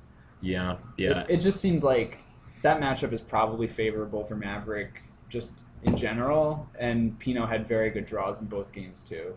Yeah. So I'll tell you what. Let's. I might actually go see if I can get Mr. David Gleischer to come back here. I'll step out for a moment and Okay. I'll let him talk to Greg about what just went down out there on the table. I mean, I'm sure he probably won't have a ton more to say than we were saying during the round, but we'll find out. I'll pull us up here at the desk, and I'm going to run out there and grab him. right, great. I mean, Glacier is a very, very potent resource for all of us locally. He's been playing Magic forever, and he probably has he's had more success than basically any of us in our friend group. So he thinks that Treasure Cruise is an insane card, and if he thinks that, it probably is. He's probably pretty right. Nugsheezy also talking about land. It can't like do everything. Yeah. How did you feel about that matchup? That seemed pretty bad for me. Yeah, I agree. I think he's just like bigger than you, right? Well, game one was kind of ridiculous because he had the Jitte in hand. I didn't hit it off the Yeah. him, and then he had the extra mana to play it and equip it that turn. And Yeah. then I bricked on Treasure Cruise. He had to hit the So, land like- just to play the Jit the turn after. Right. Because you hit the two. It was it was So- pretty low odds with the him to Yeah, miss. that was rough, but it happens. Yeah. And then game three, I kept not a great hand. It's possible it should have been a mulligan, but I don't know if it was quite that Game bad. three? Game two, sorry. Yeah. It was 4 lands, Delver, Tarmogoyf. You had two Delvers, Ponder. right? Or did you just draw a Delver immediately? Days. It was Tarmogoyf Days, Delver, Okay. 4 land. It's pretty bad. Maybe I should have mulliganed. I don't know. And It's you a lot just of lands you to have drew in that Delver matchup. for your first turn. Yeah. Yeah, I mean, it's not an But I awful mean, he's hand. playing like Path to Exile, so he's obviously gunning for this deck. Yeah. Because, like, I wouldn't feel too bad about it. yeah. I think It's a lot of. I think a lot of people are gunning for like 2. He's and playing 3 3 color. main deck Spirit of the Labyrinth, too. You told me. 3? Yeah. That's a lot. So. I'm not even doing that, and I'm mono white. I don't know why wouldn't he just play like Gaddock Teak? Maybe he's playing that, too. I don't know. Yeah. Who knows? Because he can Green Sun for Spirit of the Labyrinth. I mean, he didn't even play a Green Sun. I don't even know if It's he's true. playing it. Yeah, maybe he just completely refigured his deck from Monday. That was I don't that know was what unfortunate. he was playing before. What did you play against in round 1? But that is a bad matchup. That kind of matchup yeah. is definitely bad. Like Totally. a Maverick type deck. Mhm. Yeah, they're just more threat dense and a little bit bigger. Yeah, they have like Thalia taxes your mana. Knight is like a must kill. Right. Like, Mother of Runes is a must kill. and you have all this. Everything. You have is all like- this air, right? And Yeah. they're like also taxing it maybe with Right. Dahlia. Yeah, it's a pretty good deck to play if people are going to play a lot of Bug Delver or any kind of Delver. For Actually, sure. What did you play against in round 1? I played against Dredge. That went okay. and, Yeah, Deathrite Shaman's Death pretty Right good. Shaman. I had Death Right on turn 1, Yeah, so that slowed him down a lot. that goes pretty well probably. What do you know how many people were out there? It seemed like a lot. 16-ish or something? Yeah, something like that. Did you notice anything weird in the room? I guess there were No, 2 I haven't Dredge really players or looked. something? I don't know. I haven't looked Okay. around. Yeah. Yeah. Anyone else cruising? Probably, Probably. Actually, I hadn't really seen anyone doing it. I can go take a look. If Sure. you want. Okay. Take a little look. Thanks, DG. Counting it out. I wonder what Ekstrom's playing. I mean, he definitely had elves with him. Yeah. Oh, okay. You can tell from the orange sleeves. You can probably also take this Yeah. Tarmogoyf off. We'll turn the old Goyf numbers off here for you. Don't need that on there anymore. That Goyf swiftly ate a swords to plowshares. Yeah. Do you think there's another game we can put on camera if there's 15 minutes left in the round? Yeah, we might be able to find one. I'll see if anyone's just starting into game 3. Okay. We'll see the game. It's about the right amount of time. When I talked, nobody wanted to go on. Oh, okay. I don't know why you wouldn't want to play on camera. I guess you might get, like, a little self-conscious. Well, one of the people was Mitesh, and he never wants to play. That's a good point. And then the other person, they were just starting, and I don't know, they were just being weird. Okay. Yeah. Fair enough. Destroy Dredge. That's good. Yeah. How do you do that with MUD? You just play like a Trinisphere? I mean, yeah, Trinisphere Chalice, that's what your main point of attack is, game 1. Okay. Game 3, you get Cage and Tormod Script. So. Okay. That seems like enough relevant hate. It's pretty good. I guess Lodestone Golem locks them out of Yeah, a lot. Lodestone Golem does a lot as well. Like I lost the second game to him. Yeah. Solely because I've never seen such a perfect Dredge on turn 1. Like so did he have? Oh, I didn't even get to play. Yeah. Right. Yeah. Sometimes I mean, There's a lot of elves and stuff. a lot of elves. Okay. See a lot of forests. But Okay. Yeah. Yeah. I mean, sometimes Dredge has that well, hand. which is true, but they normally go all out like crazy. Okay. So he had the perfectly 2 bridges. Okay. And milled 3 Narcomoebas and the Flamecom Zealot and just Dread returned you. yeah, and Dread and Dread returned it and hit me for Xyz for 20. Okay. So that's what I'm saying. Like that was everything because he had the exact 2 bridges. So he had to have everything exactly how it was in order for him. Was that on turn 2? No, that was turn 1. He killed you on turn 1. Yeah, I didn't get a chance to play. I had a Graph God. Figures Cage, which would have. That's unfortunate. Yeah, so That if I had sucks. gotten 1 turn, nothing would have happened. I had Graph Digger's Cage and stuff to deal with his land, and then what else did I have? Oh, Trinisphere. It's always frustrating to have your combo opponent have their best hand the game that they're on the play. Yeah. You know, like when you have your turn 1 and extreme hate cards if you're on the play. That's so frustrating. It's just so coin flippy. Nah, it I guess happens it's though. magic though. Yeah. I mean, I still won because Yeah. game 2 I got to be on the play, Yeah. and when you bring in 9 cards of hate, Mm-hmm. you get there. I guess you've played 2 kind of weird matchups, but what do you think about the ports, the Rishadan ports versus the Cloud Posts?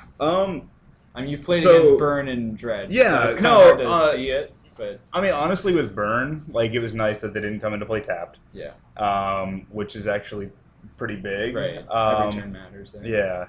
And then against Dredge, I actually got to port down his Cephalocalcine. Okay. So, That's nice. which was good as well.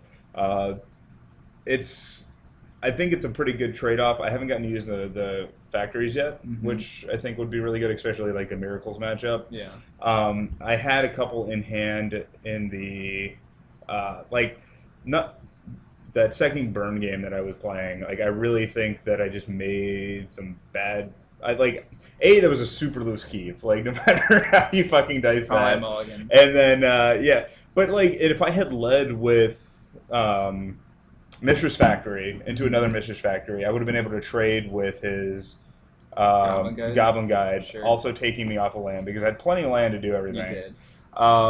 In that matchup, also, you don't actually want that many lands just No. because of price of progress. No, yeah, exactly. That's why game 1 I was really hoping that I had some way. So I was like, all right, fuck it, it won't kill me. Let me see if I can draw. I was trying to think. I forgot what my. I had an out. I forgot what it was. But In which game? game 1. I forgot what it was, but I had Pretty to. dead. Well, because I still had the 2 life and shit. What was it? Chow? I don't remember. I had something I could do, and I just didn't draw, and I don't remember what it was. Okay. You were looking in a pretty dire. Yeah, it was straits. not good. Revoker was not very good in that match. And then, it's pretty good against the Lavamancer. Lavamancers. Yeah, It can be bad if they have like Searing Blaze, though. well, sure. I guess it's gonna be bad for you no matter what. Yeah, yeah. I mean, I'd rather be able to, you're just gonna do the little thing. He Yeah. bordered out Searing Blaze, though. Did he? I don't know That's why. an odd decision. I guess you don't have that many targets. I have what? Searing Blaze only does 1 damage, right? Searing, If it you has landfall. landfall. Yeah. It would be 3. Oh, 3. Okay. I don't know if Searing Blaze or Searing Blood's a better legacy card, though. Oh, is Searing Blood the one? Which one's the one that if it kills the creature, deals damage to the player? Blood. That's Searing Blood. Oh, okay. So Blaze, Blaze doesn't does have to kill it. Both. Yeah. Okay, But Blaze also has to have a target creature. right. Oh, okay. Searing And it's Blood 3 also with does land. that, doesn't Well, Searing Blood targets a creature, and that's it. it? Okay. Blaze. And if that creature dies, then it's 3 damage.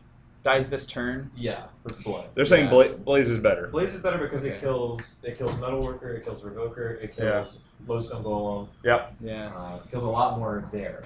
Yeah. If Sure. nothing else.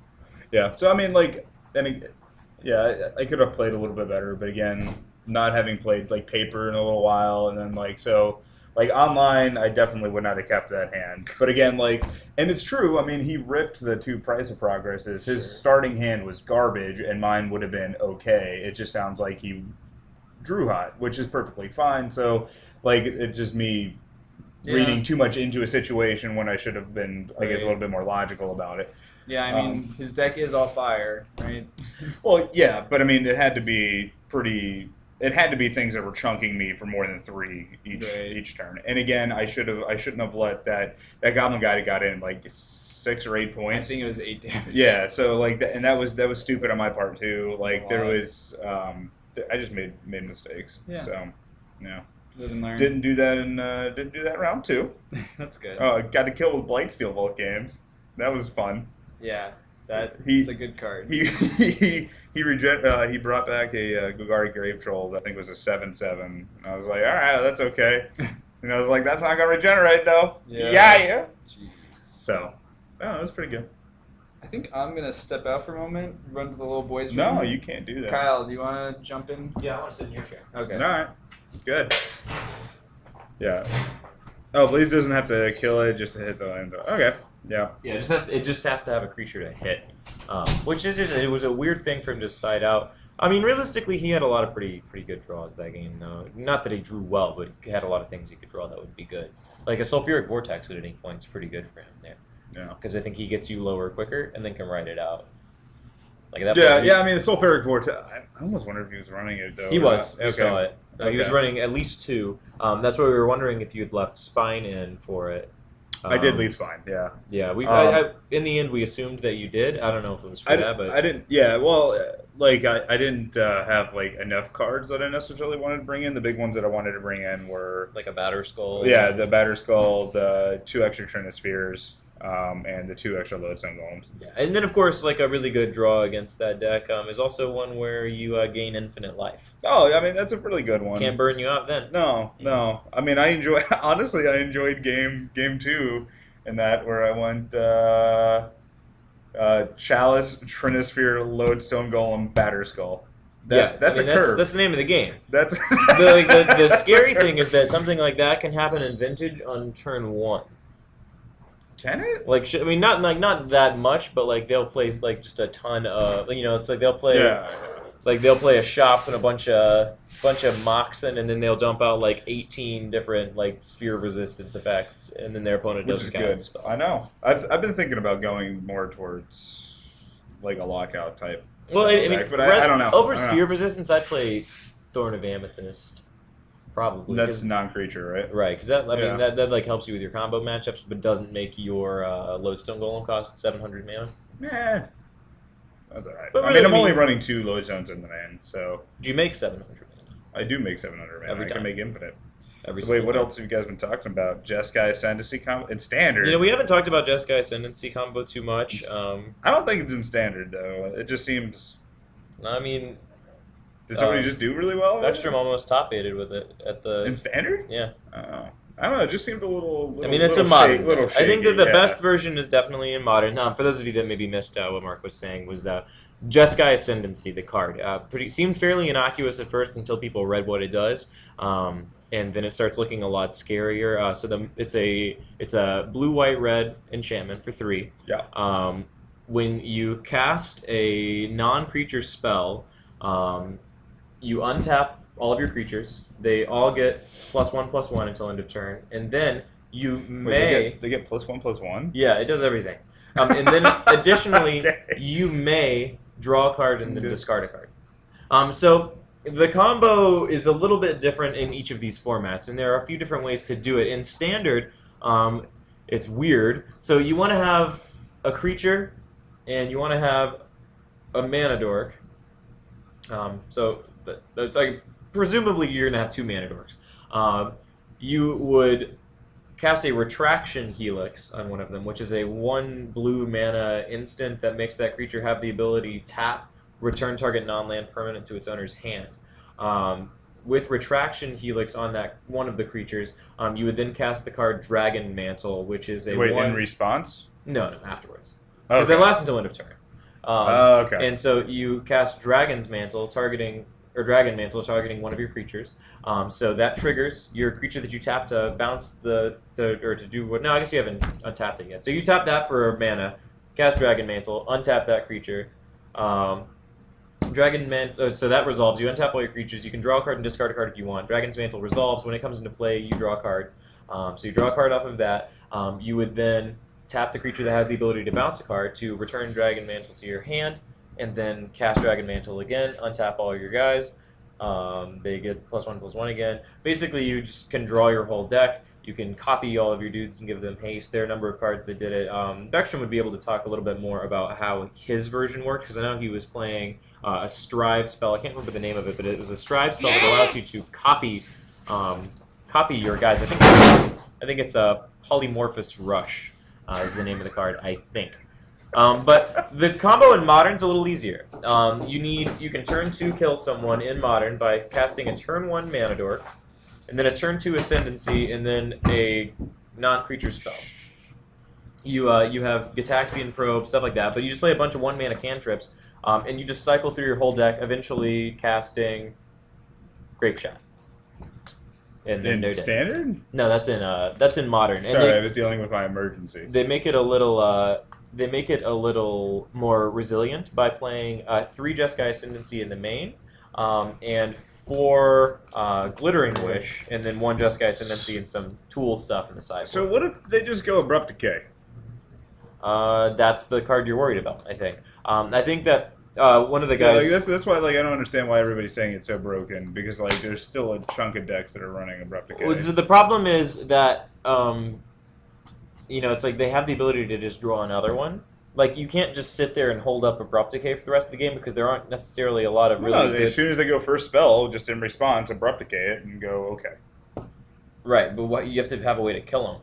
Right? Like, you can't just hold up Abrupt Decay the whole game. Like, you have to resolve a threat. Yeah, but most decks that are running Abrupt Decay are also running Goyf and a bunch of other stuff that they can close But if you tap out for that Goyf, what if they just take that opportunity to combo? Like, they can wait. Like, they don't have that much to do. Sure. I mean, that's... I don't know. I just feel like that's a corner case. It's just tough because it's a deck that can win very early, and it's hard to hold up hate and hold up... and then have a clock. Does it win the turn it comes out? If you have a way to untap the door, which is any non-creature spell that you can cast. So, well, no, but you can just play it on turn 3 with mana without tapping the door. Yes. Yeah, and then you would win. So it's a turn 3 combo. It can be a turn 2 combo if you have a Gitaxian Probe. That's going to be banned. That's going to get banned real fast. It seems to be faster than they want combo decks to be in Modern. Yeah. It's like they banned Blazing Shoal because Infect was winning too quickly. They banned most of the good parts of Storm because it was winning too quickly. But now you don't have to run Rituals anymore because you just play Ascendancy and here's what's going to happen. They're not going to ban Ascendancy. They're just going to ban Mana Dorks. You're going to ban all Mana Dorks. Because Noble Hierarchy banned. Sorry. If you look at what they've done to Storm, they will follow the same path. They will just ban Acceleration instead of banning Acceleration and card quality. Grape Shot. Yeah, instead of banning the cards that are the actual problem. Because they want the deck to be around. They just want it to be bad. Yeah. Also, to your comment here, Jen Rush, the only way they can go off in response to Decay is if every cantrip is an instant. And I know that they're going to be running Sleight of Hand, Serum Visions, so, like, they could go part of the You way. already say Utaxian Probe as well. You're right, Gitaxian Probe's also a sorcery. Now, there are a lot of good instant cantrips that they can play, but it's tough. Does it play Cryptic? No, I think No you're all Cryptic? in on having a bunch of cantrips. Because you want to just cycle... Cryptic is a cantrip. It is, but Sir. it costs 4 mana. I think Yes. you're interested in paying Nope. 1 or 2. Mm. They're playing a few mana That seems morphos. bad. That seems bad. I want Cryptic. I want 4 Cryptic and a Karn. All right, go buy the go buy your glittering wishes because they're like $10 a piece now. I mean, that's still not that bad.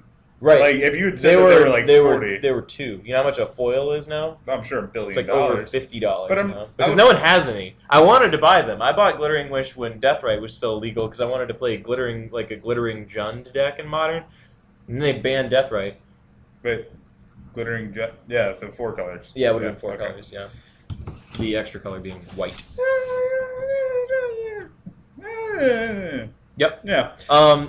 So we haven't really gotten the opportunity to see a lot of effective cruising going on out there. It seems like a lot of people, rather than just jumping on board with the Treasure Cruise decks, have opted to play things that are good against the Treasure Cruise decks. I know we've got a Miracles deck out there with Ryan Bogner, although I will say that I beat him on Monday by resolving 2 Treasure Cruises. Yeah. So it only works I some of the time. I don't think Miracles is the deck to go against like a Treasure Cruise deck, but I mean, also a lot of people. It seems like there's been some card availability. I think Matesh is cruising, but we're not going to see him on camera.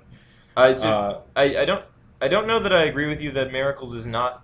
I think that you have to change the way Miracles looks a little bit because at its core, Miracles is really good against Delver decks in the same way that your deck is good against Delver decks. Like you have Chalice of the Void, and they've got Counterbalance and Sensei's Divining Top. The issue is, of course, that like eventually they're just going to draw enough cards to get through it somehow. If it's Bug Delver, they can Abrupt Decay it, something like that. But what they can do is switch back to a build of Miracles that they ran in the past. We touched on this a little bit earlier, but they can start running Rest in Peace in the main again.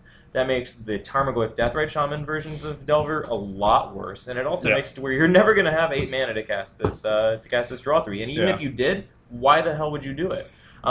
Could you run Helm in that situation? And at that point, they'd probably start running Rest in Peace in the main. They probably have the Helm of Obedience combo in there. They probably run Energy Field.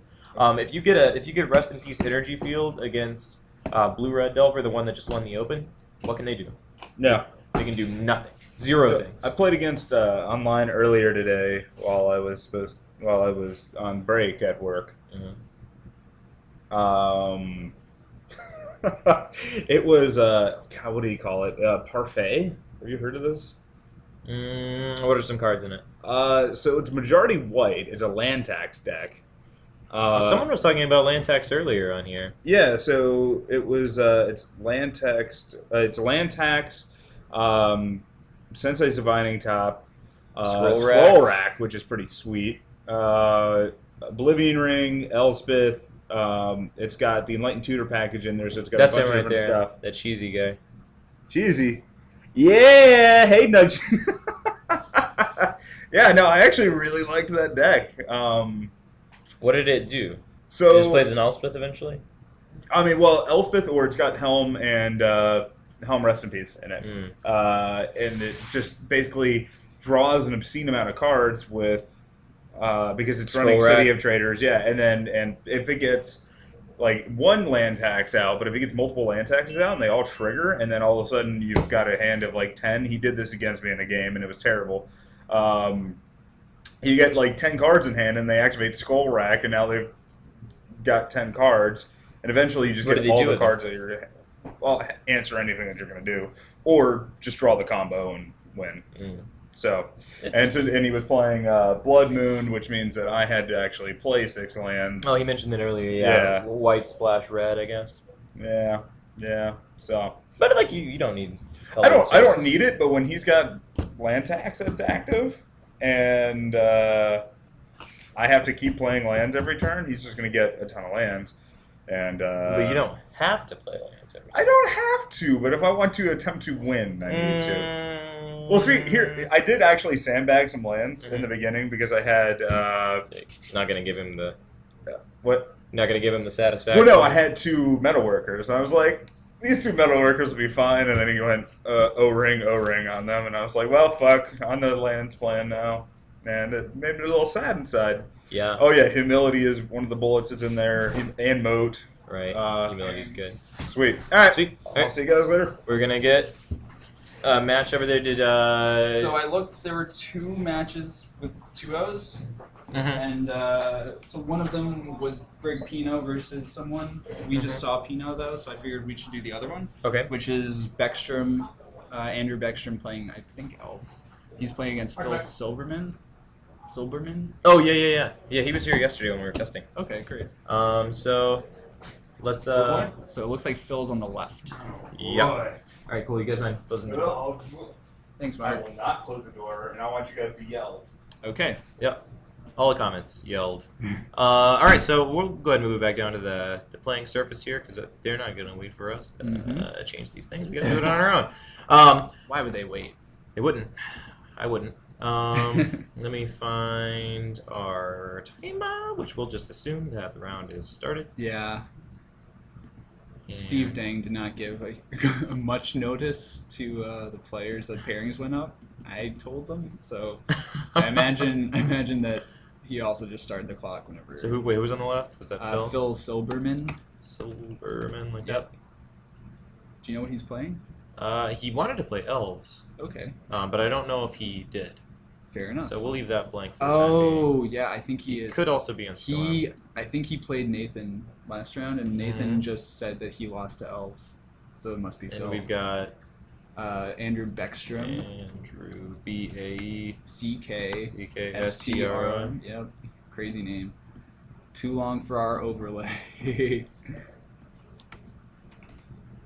So yeah, I was talking to Mark about it a little bit, and it does kind of seem like rather than do the cruising themselves, a lot of people have opted for decks that are well positioned against the cruise. Just have like naturally good matchups. Yeah. And it looks like it's working for him. Although really, I didn't see any other cruise decks other than Glacier. That's a good point. I guess I didn't actually either. Like, one other person's playing Elves. And that's probably pretty good in general against crews. So wait, 3 people? I think there's one other Elf player. Wow. Yeah. I mean, Bob built Elves. I think. No, I think he said he was cruising. Oh. I think he was playing Delver of some sort. I saw him shuffling. He's been a Delver playing deck. Delver. I thought someone said that he was playing Elves. Okay, that might be wrong. I'm not 100%. We'll see if Phil is playing Elves here. If he is, then this should be interesting.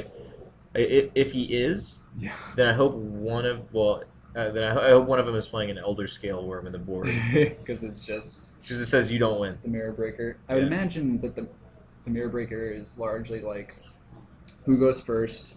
Yes. And post board, who draws like a good mix of like discard and threats. Yeah. You know. And just all about just like who's more explosive, I would think. Being on the play with Deathrite seems pretty great. Yeah, being on the play with Deathrite seems really good because even if they follow up with he's playing Elves. As you can see it. I thought I saw an Elvish Visionary. Yeah. There's the card. So looks like we got a mirror match here. So hold on to your butts. Yeah, this one's gonna be over pretty quickly in all likelihood. It should. I mean, realistically, neither has that much of an ability to interact with the opponent that much. Especially not game one. Yeah. So I think Beckstrom also. I think at least Beckstrom knows the matchup that he's playing. Phil might as well.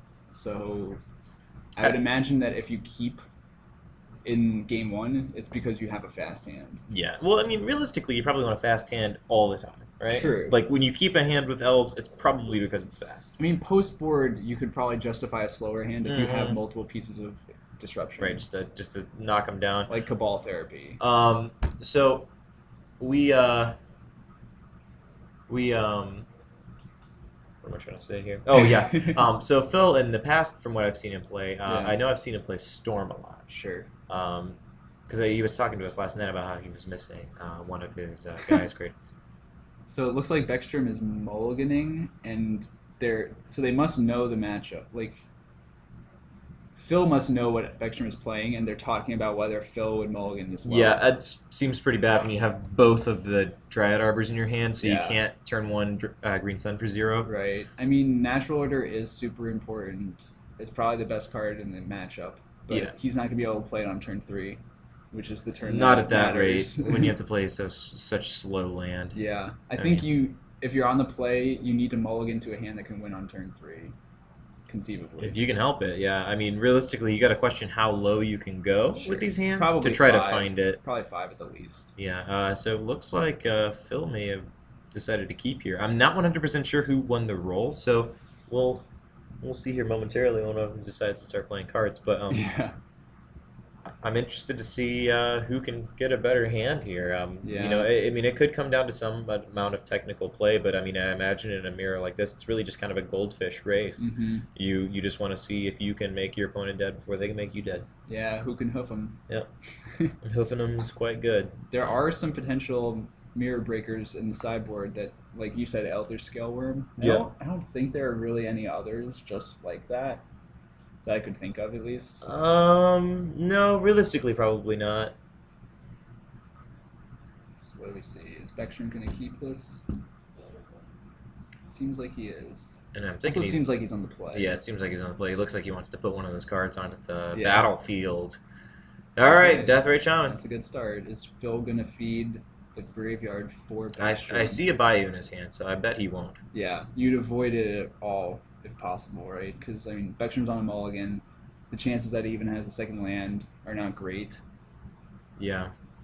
So, I mean, we can kind of watch this play out pretty easily. It looks like Gabby's wondering what cards are in the board for the mirror. I mean, like, probably maybe the Cabal therapies. I think I would bring in the discard, but not the abrupt decays. I think decay is too slow. It seems very slow, and you can get a lot of value out of. Elvish Visionary. Well, no, I mean specifically Or therapy, therapy. if you bring it in. Like if you Yeah. therapy them and take a lot of their cards, like Yeah. even you like probably just therapy for like the real action cards, like Natural Order. first, and then or if you can Glimpse. get value, you get Yeah. value. I mean, Right. because you know they don't have any way. You know they can't brainstorm and hide things from you, so Mm-hmm. you're probably fine to. So Beckstrom's setting up here. I think he's just trying to get as many bodies on the table. If he has Natural Order, he could maybe kill next turn.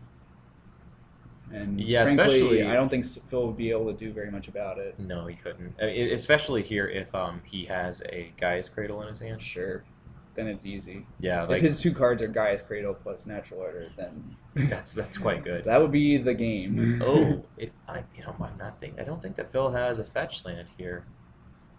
So Deathright's not even doing anything. He was maybe banking on Beckstrom. Okay, no, he's got Beckstrom one. made it. Okay, that's good. But he doesn't have a cradle. More of a game Maybe here. there are people have cradles. Cradle seems like a way to sort of like break serve potentially. Yeah, I think if you can get one out pretty quick. Yeah. Or just like having Natural Order. Like if you have like 4 Natural Orders in your main deck, a lot of lists only have 3. Yeah, I think you stand to do better in the mirror there. Yeah. All right, so we got a Phil has Heritage access to a Druid. bunch of mana. So that's Do you think he has a glimpse? No. Just a Visionary. Okay. Trying to just yeah, build Glimpse up. would have felt pretty good, even if it was Yeah. just a draw 2 cards. I think he might have drawn a Cradle. I don't see a Natural Order just yet, but he is setting up a board where if he draws Natural Order, it just wins on the Let's see. spot. It looks like he's going to activate Yep. and Okay. make another 1 mana, and he's got himself a pretty hefty board there. At this point, if he has a Natural Order, he's going to be able to do some more. Yeah. Yeah, if he has it, Beckstrom's dead next turn. Yeah. If Beckstrom has it this turn, Phil might be dead. Might be dead though. I'm thinking he'd probably do some more windmill slamming if he had it. It's quite possible. But you know, I haven't really watched him play that He much, might so also it'd just be counting. Like, just be cold and 'cause calculated. he doesn't have a ton. Well, I guess now he has a lot of mana. So no Gaia's Cradle here. He's He played might a be counting Verdant if he has Catacombs, whoops. if he has the Natural Order. He might be counting if he has enough trample damage to make it lethal for sure. right. But I mean, even if it's not, Even if it's not, you probably just have to do it and make Phil have it. yeah. Which if he does feels really bad. But you can't do anything yeah, about you can't it. do anything. Yeah, He's like- going to kill you anyway, right? yeah. I mean, you can't. It's not like holding people back to block is useful at all. Hmm. Huh. I wonder if he has a Cradle in his hand for next turn? Yeah, it seemed because he already played a land this turn, right? This is third turn. So this. So I think he may 3 have. mana. He may have done goofed. So yeah, this is rough. Phil's able to disrupt Beckstrom's Deathrite activation. Here's where Eating another. Eating technical it again. play really comes in for you. Yeah, I mean Beckstrom couldn't really do anything about that. Well, Beckstrom does have the ability to bounce a land. He could have That's responded by true. untapping his own Deathrite Shaman. Mm-hmm. That's true. He Then made he'd have one fewer. 1, 2, 2, 3. I think it's 3 mana. 3. Or is it 4? No, I think it's 4. So he's going to be able to bounce this forest to untap a Deathrite. He's I going to think have 4 he- creatures in play. Did he not already? I think you already did it. You already bounced he's the gonna- forest. To activate Querying Ranger? Yeah, he already did that. So he's only going to have 2 creatures attacking. I guess they both have +5. So this is 10, 16 damage coming across. I mean, Phil can just take this all. Yeah, I mean, If he if has Phil's a- got natural order, then Andrew's dead. Yep. Yeah, So is Phil's that- just taking That it. looks like that you looks said like he that's probably- 16. I believe so, yes. Because that was 5 creatures in play. I mean, if Phil was so eager... Phil's definitely got a Cradle, Okay. which I think is the land that you play here. Yeah, in all likelihood. When you have 6 creatures on the battlefield, and I mean, maybe Phil doesn't have it. It looks like he has a bunch of lands. He has a bunch of whiteboard cards. that feels bad if he. Yeah. Of course, you know the odds of Beckstrom being able to natural order again are pretty low, and Right. Phil can realistically probably just Come back. from block this. for a while. Yeah. Like, It's just a 5/5. It's just a 5/5 now, yeah. Beckstrom does not want to bounce his Dryad Arbor. Dryad Arbor. Yeah, he's probably trying to just rebuild. I mean, Phil's real low. I mean, did Phil just... He gained 2? No, it looks like he What did exiled. he exile? I think he exiled his natural order so that he's trying to take all the instant and sorceries Oh, away sure. so that Beckstrom can't get him. With Okay, so Beckstrom took 2 there. them. Yes. So he's at 16. Attacking for 5. He's swinging for 5, Show and him. he says, "Yup, I don't need 2 Elvish Heritage Druids." Yeah. And which you really don't. I mean, Dex trimmed on those a lot Yeah. as time passed. So what can Beckstrom do now? Keep swinging. Gain life, I guess. That seems weird. But I mean, realistically, I mean, What you else might are as you well, doing? He right? doesn't have black mana. Yeah, using those fetch lands to get these Dryad Arbors. You can't attack. Nettle Sentinel's the best creature on the board aside from the Crater Hoof. Yeah. Yeah, Sheezy, I think that the power level of Standard right now, it does seem high. A lot of the cards seem very, very good, but we haven't seen the Pro Tour. So we're not 100% sure, you know, what the big decks are going to be. It seems a lot slower. Uh, Okay, so Phil found a... What was that, a glimpse? It looks like he found a Green Sun Zenith So he just goes and gets and Hoof. said, I'm going to kill you. Yeah. Hoof will be big enough on its own. I have Yeah. like 8 He had a creatures. Cradle and Green Sun Zenith? Yeah. Yeah. That seems like plenty.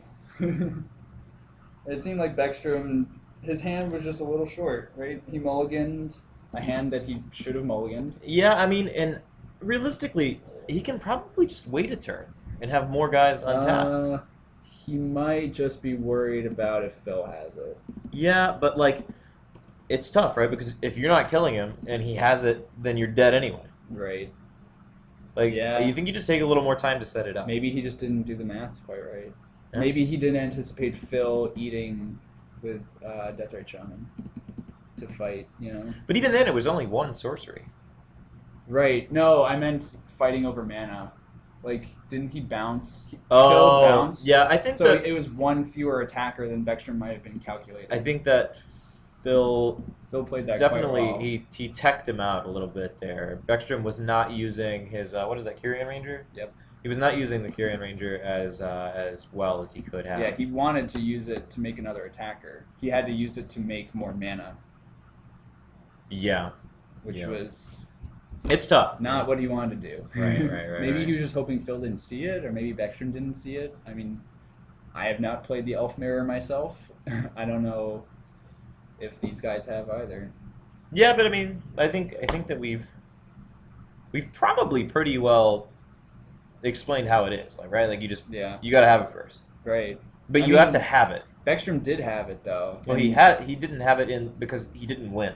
Like, having it is when your opponent is dead. He had the most important card though. Like, he had the setup. He had some amount of setup, and he had the natural order for Hoof, but he just didn't have enough board presence to complement it. Correct. Early enough. Yeah, I mean, I think he got teched out. Like, I think he was supposed to win.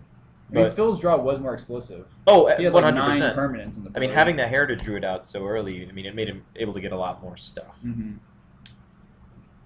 So it seems like the chat is all about con standard, which I guess everyone is. Yeah, I mean, it's a pretty exciting. Like, it's where the most change is happening right now, and I don't know that I necessarily understand what you mean by colors that don't go together. I mean, other than just the fact that the wedges rather feature 2 sets of enemy colors. Sure. Which mattered a lot more a while ago in Magic than it does now. I think I understand what Rager's talking about. Like, I would say there was a question asked by TX Rager, which color wedge doesn't go together. Like, to some extent, I would say like Teamer is an example of that. Like, it seems like it's more just big monsters and like some blue effects thrown in. Kind of, I mean, it's like blue has big creatures too. They're just usually bad.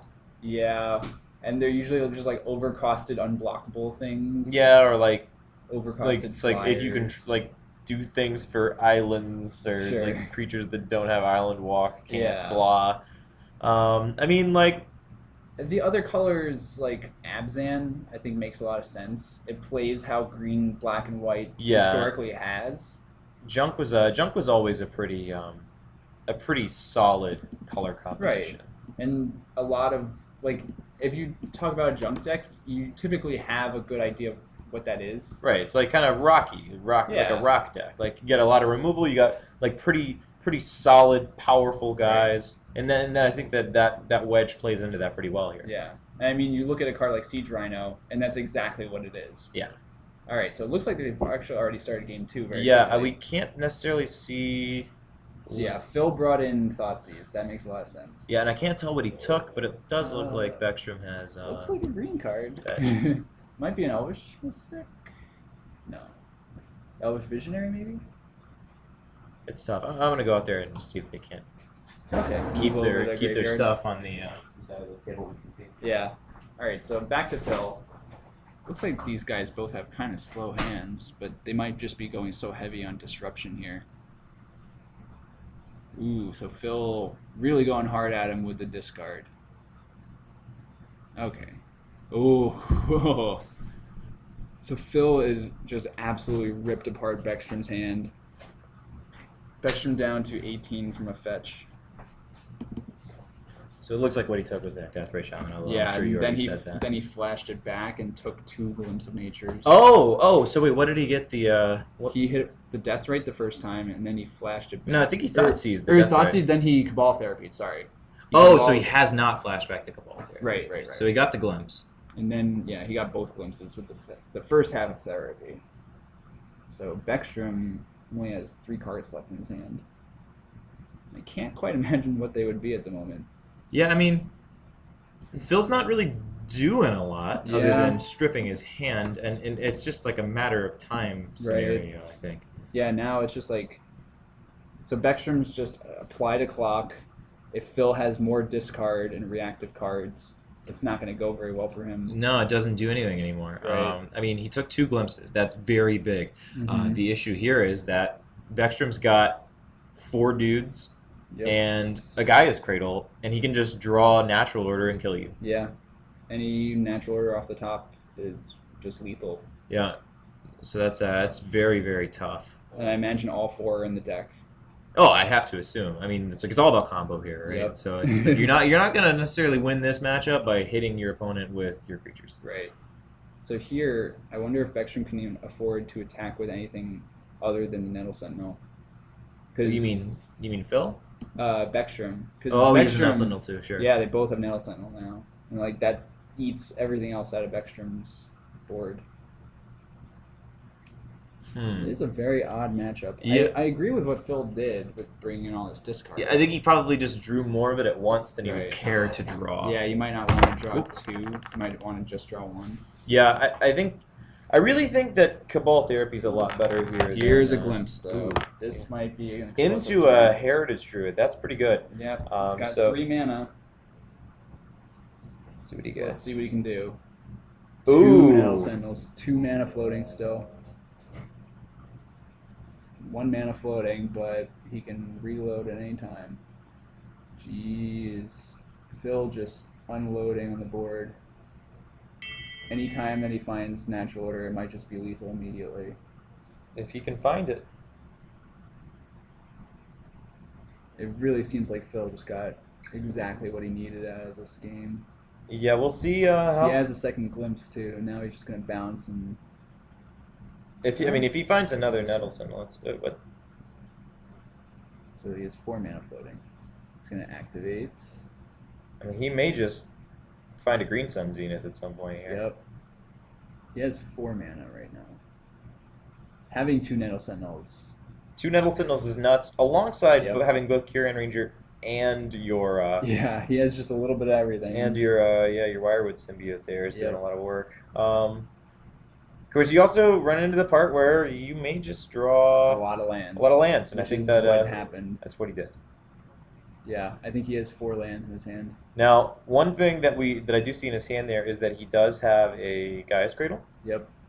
So you know, Any Green Sun Zenith or Natural Order off the top is just game over. yeah, that's 8 live cards you can draw. And I mean, realistically, he can draw another Glimpse. Yep. Glimpse could get him going, but he's already played 2, so. It could. Beckstrom just really seems to have gotten the short end of the stick. Yeah, it's tough stuff here. So looks like he just passes it back, Yeah. adding nothing to the board. Oh, what did he get? I think that was another glimpse. Was it really? I think. I mean, he can bounce. Probably with- I guess it doesn't really matter what Yeah. you bounce. Not too much. I think you would fire it off just to try to rattle off something into some action. Oh yeah. I mean, I think you want to. Or he's going after Beckstrom's life total. Okay. Hmm. Oh, I imagine that he's gonna bounce Deathrite with. No, or he's just untapping and fireballing Beckstrom. Oh, I guess he didn't. Maybe if he did draw a glimpse, he wants to wait till he has an elf in hand as well. Yeah, he does have a glimpse in hand. Okay. So at end of turn, so he can be able to drain twice a turn. Because he has, yeah, it's pretty good. It's not bad. It's pretty good. Ooh, but a glimpse of his own. This might have been a little... Okay. So draw 2. Yeah. Can Beckstrom draw out of this? This Cradle's tapping for 5 mana. Let's see. They asked about wedges in the chat.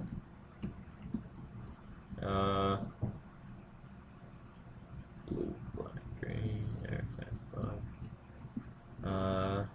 white, red, and then so we got black, white, red, I rug, wonder bug, what Beckstrom is red. considering here. There's 3 cards. White, He's white. on a Glimpse turn. He can tap the Cradle for 5 mana. Seems like he's alright, adding 3 mana.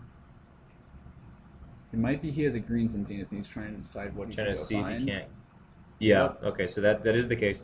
Guys, I was trying to type out to you in chat here the different. So we got Yeah. black, white, red, blue, or sorry, black, white, red, blue, white, red, black, blue, green, red, blue, green, and then green, black, white. Yep. I'm not able to type because Mark logged us out of his account when he logged in on his phone, so I can't type to you. What can you do? So Beckstrom went and found a Wired Symbiote with his Green Sun Zenith, which I agree with. That's pretty good. He can, untap. Pretty good. Does he have any? Okay, so he must have a bunch of mana floating. He has 1 mana floating from the Heritage Druid activation earlier, because he used 2 mana with the... Are they keeping track of Storm? What is that? I would, Looks guess like it's- 5. I guess it's mana. He must have a lot of mana. Oh, he tapped the Cradle. Okay. Yeah. Okay, that makes sense. 5 mana and a Heritage Druid in play Uh-oh. is going to be plenty of mana. Uh-oh. So does he have anything? No. He already used his Symbiote for the turn. Can he find a natural order? Yeah, I mean, that's what he's trying to do, I think. He's got a lot of mana floating. I mean, there was a point at which he could have also drawn... I mean, realistically, maybe he can't just Green Sun into it. Well, the thing is, like, he has so many creatures in play that he doesn't actually need that many attackers this turn to make the hoof lethal. 'Cause he has, like, the hoof just has to be enormous. Alright, so it's using, just 2 mana. So he's going to keep trying to go probably get another Symbiote, Yeah, I mean, that seems like the right one to get. I would imagine, yeah. Yeah, because I think he's Green Sunning for 1, Yep. yeah. So, He's going another to try to symbiote. keep drawing more cards of Visionary. Yeah, just keep using that Visionary to try to get there. I mean, that's what he has to do, right? Yep. Having the No Sentinel is a valuable asset here. That seems good. So he used it, and untapped, he's still got 5 mana floating, it looks like, and goes to 3, draws 2 cards. He can make 3 mana. Yeah. Yep. Up to 6. If he has Natural Order, no. He's got another Kieran Ranger, but that's fine. I mean, as That's long as he true. can keep drawing cards, he's not in too bad of a spot. He did not untap his Nettle Sentinel. Ooh. He has missed the trigger. Well, it's not like it would necessarily be absolutely crucial on that untapped because he doesn't have another. Now, if he misses it here, Yeah. okay, there we go. That would have been bad. That would have been quite bad. So what does he want to sack? He's used both of his symbiotes and he's used his Quirion Ranger, right? Or has he Yeah. not used his Quirion Ranger? He... Actually, I don't think he did. No, I don't think he has. So he can use that to untap a Dryad Arbor, Yes. and Yeah. which will be an attacker potentially. So he might actually be able to win this game. He's got another Natural Order in his hand? Do they know that it's lethal? Are they just talking about? I have no idea what they're doing. I think they're just talking about playing correctly. I think Phil might have scooped the game because he knew that finding Natural Order was lethal. Because Phil is drawing cards. Yeah, okay. So we're going to operate under the assumption that their Yeah. life totals both go back to 20 and that they are Yep. going into game 3. All right, that's a concession. That was surprising. Activate hidden ability. Draw 2 cards. Yeah. So that seems like it's just this. You just got to get matchup to the Natural Order. Yeah, it's just all about fighting your way to being the first one who can Natural Order for lethal. Yeah, and I mean, it's just that Phil drew a bunch of land. Yeah. So he couldn't keep. I mean, he was in a position where if he had continued to draw creatures, Mhm. then I mean, it was an inevitability that he was Right. going to Natural Order. He just didn't find like Elvish Visionaries. No, I mean, he didn't find anything. Yeah. He found like 5 lands. Yeah. And that's 5 lands will not add up to a Natural Order. Yeah, because he ripped Beckstrom's hand apart. Yeah, I mean, he was hitting 2 Glimpse of Natures with that Cabal. Right. Very, very, It very, was very insane. strong. He didn't even I have to. wonder if Beckstrom is reconsidering his sideboarding after seeing the potency. Right, of he's this like, card. oh, these cards are pretty good. Yeah, I wonder if he had like Abrupt Decays in and took them out or something. We didn't really see him draw any sideboard cards though. I feel like you just shouldn't bring in the Abrupt Decay. I don't think so either. I agree. But I think it really does. It is all about that Natural Order. So it's like yeah. I have to, back and forth on whether or not I think I like the Thoughtseizes, but maybe Yeah. you just have to Right. because you just can't let them have it. Yeah, especially if you're on the draw, right? You have to find Yeah, some way yeah. to slow them down. And I wonder if he is taking out some of those now that he's It's on the possible. play. It's possible. It could be the case, and maybe Beckstrom is following his Right. lead and bringing him in for. It seems like Therapy is definitely better than Thoughtseize. Oh, 100%. I mean, it's a value game now, Right. right? And it doesn't matter that you always hit as long as they don't have Natural Order. Yeah, so it's actually it's not a value game, right? It's like That's true.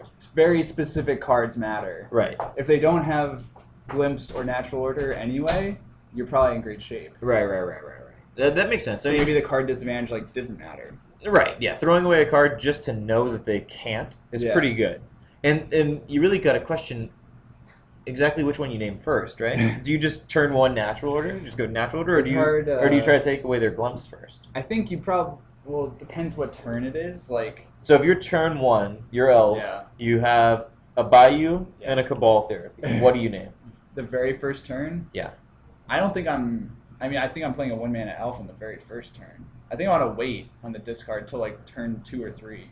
Yeah, it makes you wonder, right? Because like you could try to take away their good turn 1 play. Like you could say Deathray Shaman. You could. You but could. There are so many good turn 1 plays in the deck that it's probably. Yeah, but like at this fool's point in the errand. game, like a lot of them don't ramp them.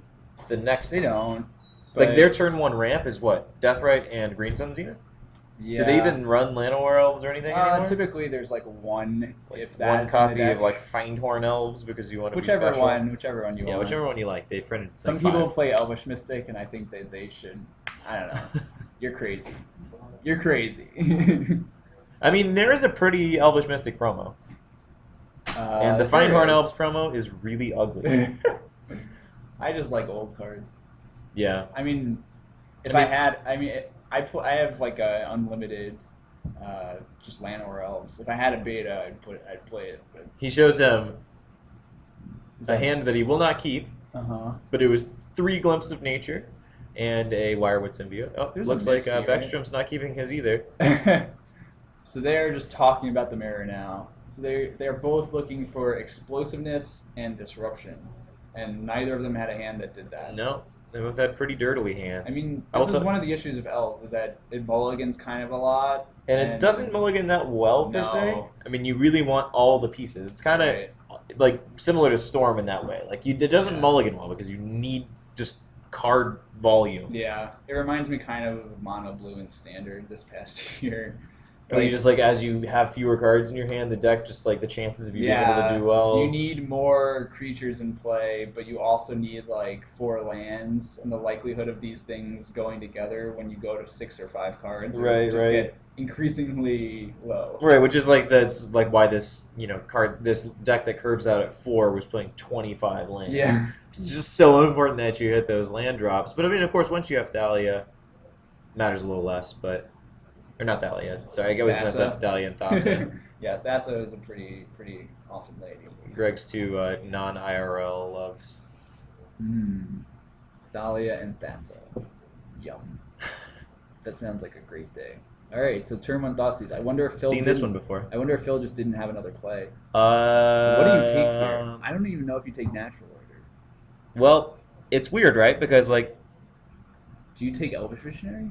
I don't. Oh, okay. I think All it's. right. I mean, I think you just have to make natural order go away. Okay. But man, if he can follow that up with the Cabal therapy, On oh, and he's playing into it. Beckstrom playing did he into let- Cabal do therapy. you have 2 He heritage had Druids? 2 heritage druids. So if Phil's got a Well, Cabal therapy, ooh, I think Beckstrom had to do that if he didn't draw a land, Ooh, look right? at that Because he new can fetch. use Green Ranger to sort of ramp, you know. yeah, Obviously, Sort of ramp, I think this though. is an Elvish Visionary, most likely.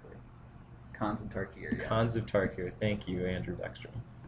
Phil most certainly has a new fetch land in his deck. And it looks so new next to all these old cards. He Look at also this. has a white border, old like 5th edition maybe looking forest.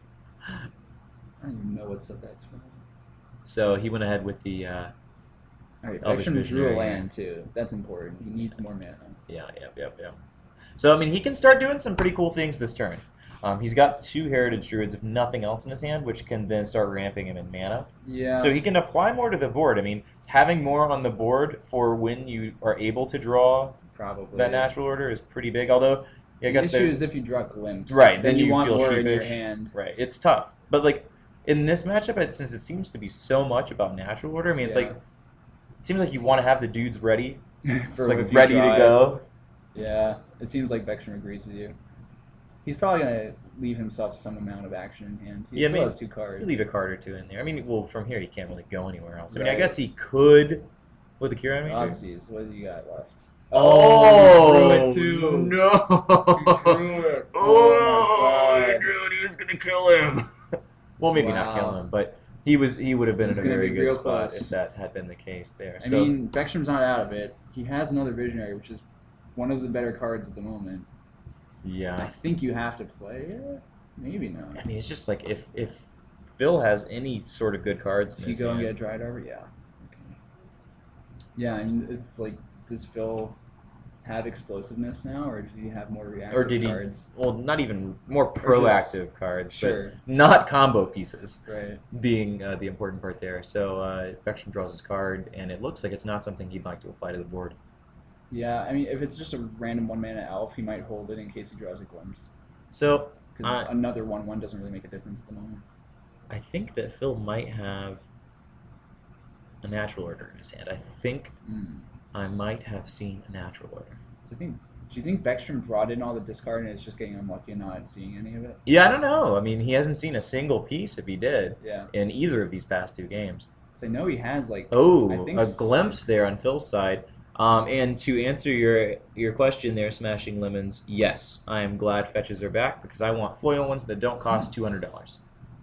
Phil didn't do anything on this turn. I think he's going to try to take a pretty powerful glimpse into natural orders Next because he turn. has both of them in his hand, and it seems like Beckstrom's Beckstrom's just not drawing much. So I think Phil really wants another land. What is he doing? Well, he doesn't have enough land to play that glimpse before he plays Yeah. anything.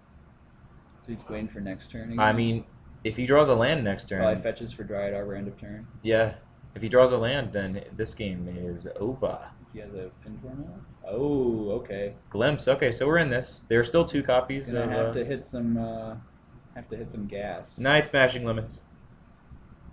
Yeah, he's gonna have to draw some good spells here, and he may not draw them. He doesn't have a ton. Well, no, he has a ton of mana. He has a lot of He has mana. a lot of mana, but he can't afford to hit any lands. Yeah, and he looks like he may have. Well, it looks like he's putting together some mana. He He's- really could use a symbiote. Yeah, being able to just cycle those. Oh, there's Death Ray Shaman. Being able to just cycle his. What is this? Something for 3. Uh-oh, this looks like a natural order. Wow, he found it. He found the 3rd copy. Yeah, that's it. That's the game. Oh, Phil had 2 natural orders in his hand. Oh my god. He was gonna win the next He turn. just couldn't get enough Phil was mana. gonna win the next turn. Huh! Jeez. That is rough stuff. That is rough stuff. That was a good match. That was really close. Yeah. All the games were real close. Yeah, it was. And realistically, it didn't even go by that quickly. Crazy. There's a lot of back and forth in those games. There were a lot of turns, especially post board, right? Yeah. I mean, especially once people started playing some of the discard spells. I mean, realistically, it Yeah. seemed like that was only on Phil's side. Right. But, Yeah, we don't know how much Beckstrom sided in, if he sided in any. well, I'll tell you what, we can find out. Yeah, you want to go bring him in? Yeah, I'll bring him in. All right. That sounds good. For anyone who doesn't know, Andrew Beckstrom is actually on the U.S. national team this year. He won the Indianapolis WMCQ with Mono Blue Devotion about a month ago now. He's been on kind of just a heater the last year. He won a PTQ. He came in top 4 at a GP. Now he's on the national team. He top 4 to top 50 to Pro Tour. He's just had a lot of success locally, and he's pretty new to Legacy. Elves has been his deck of choice though, and it sort of plays to his strengths. It seems like Beckstrom usually likes playing something synergistic and something that plays with a lot of onboard interactions.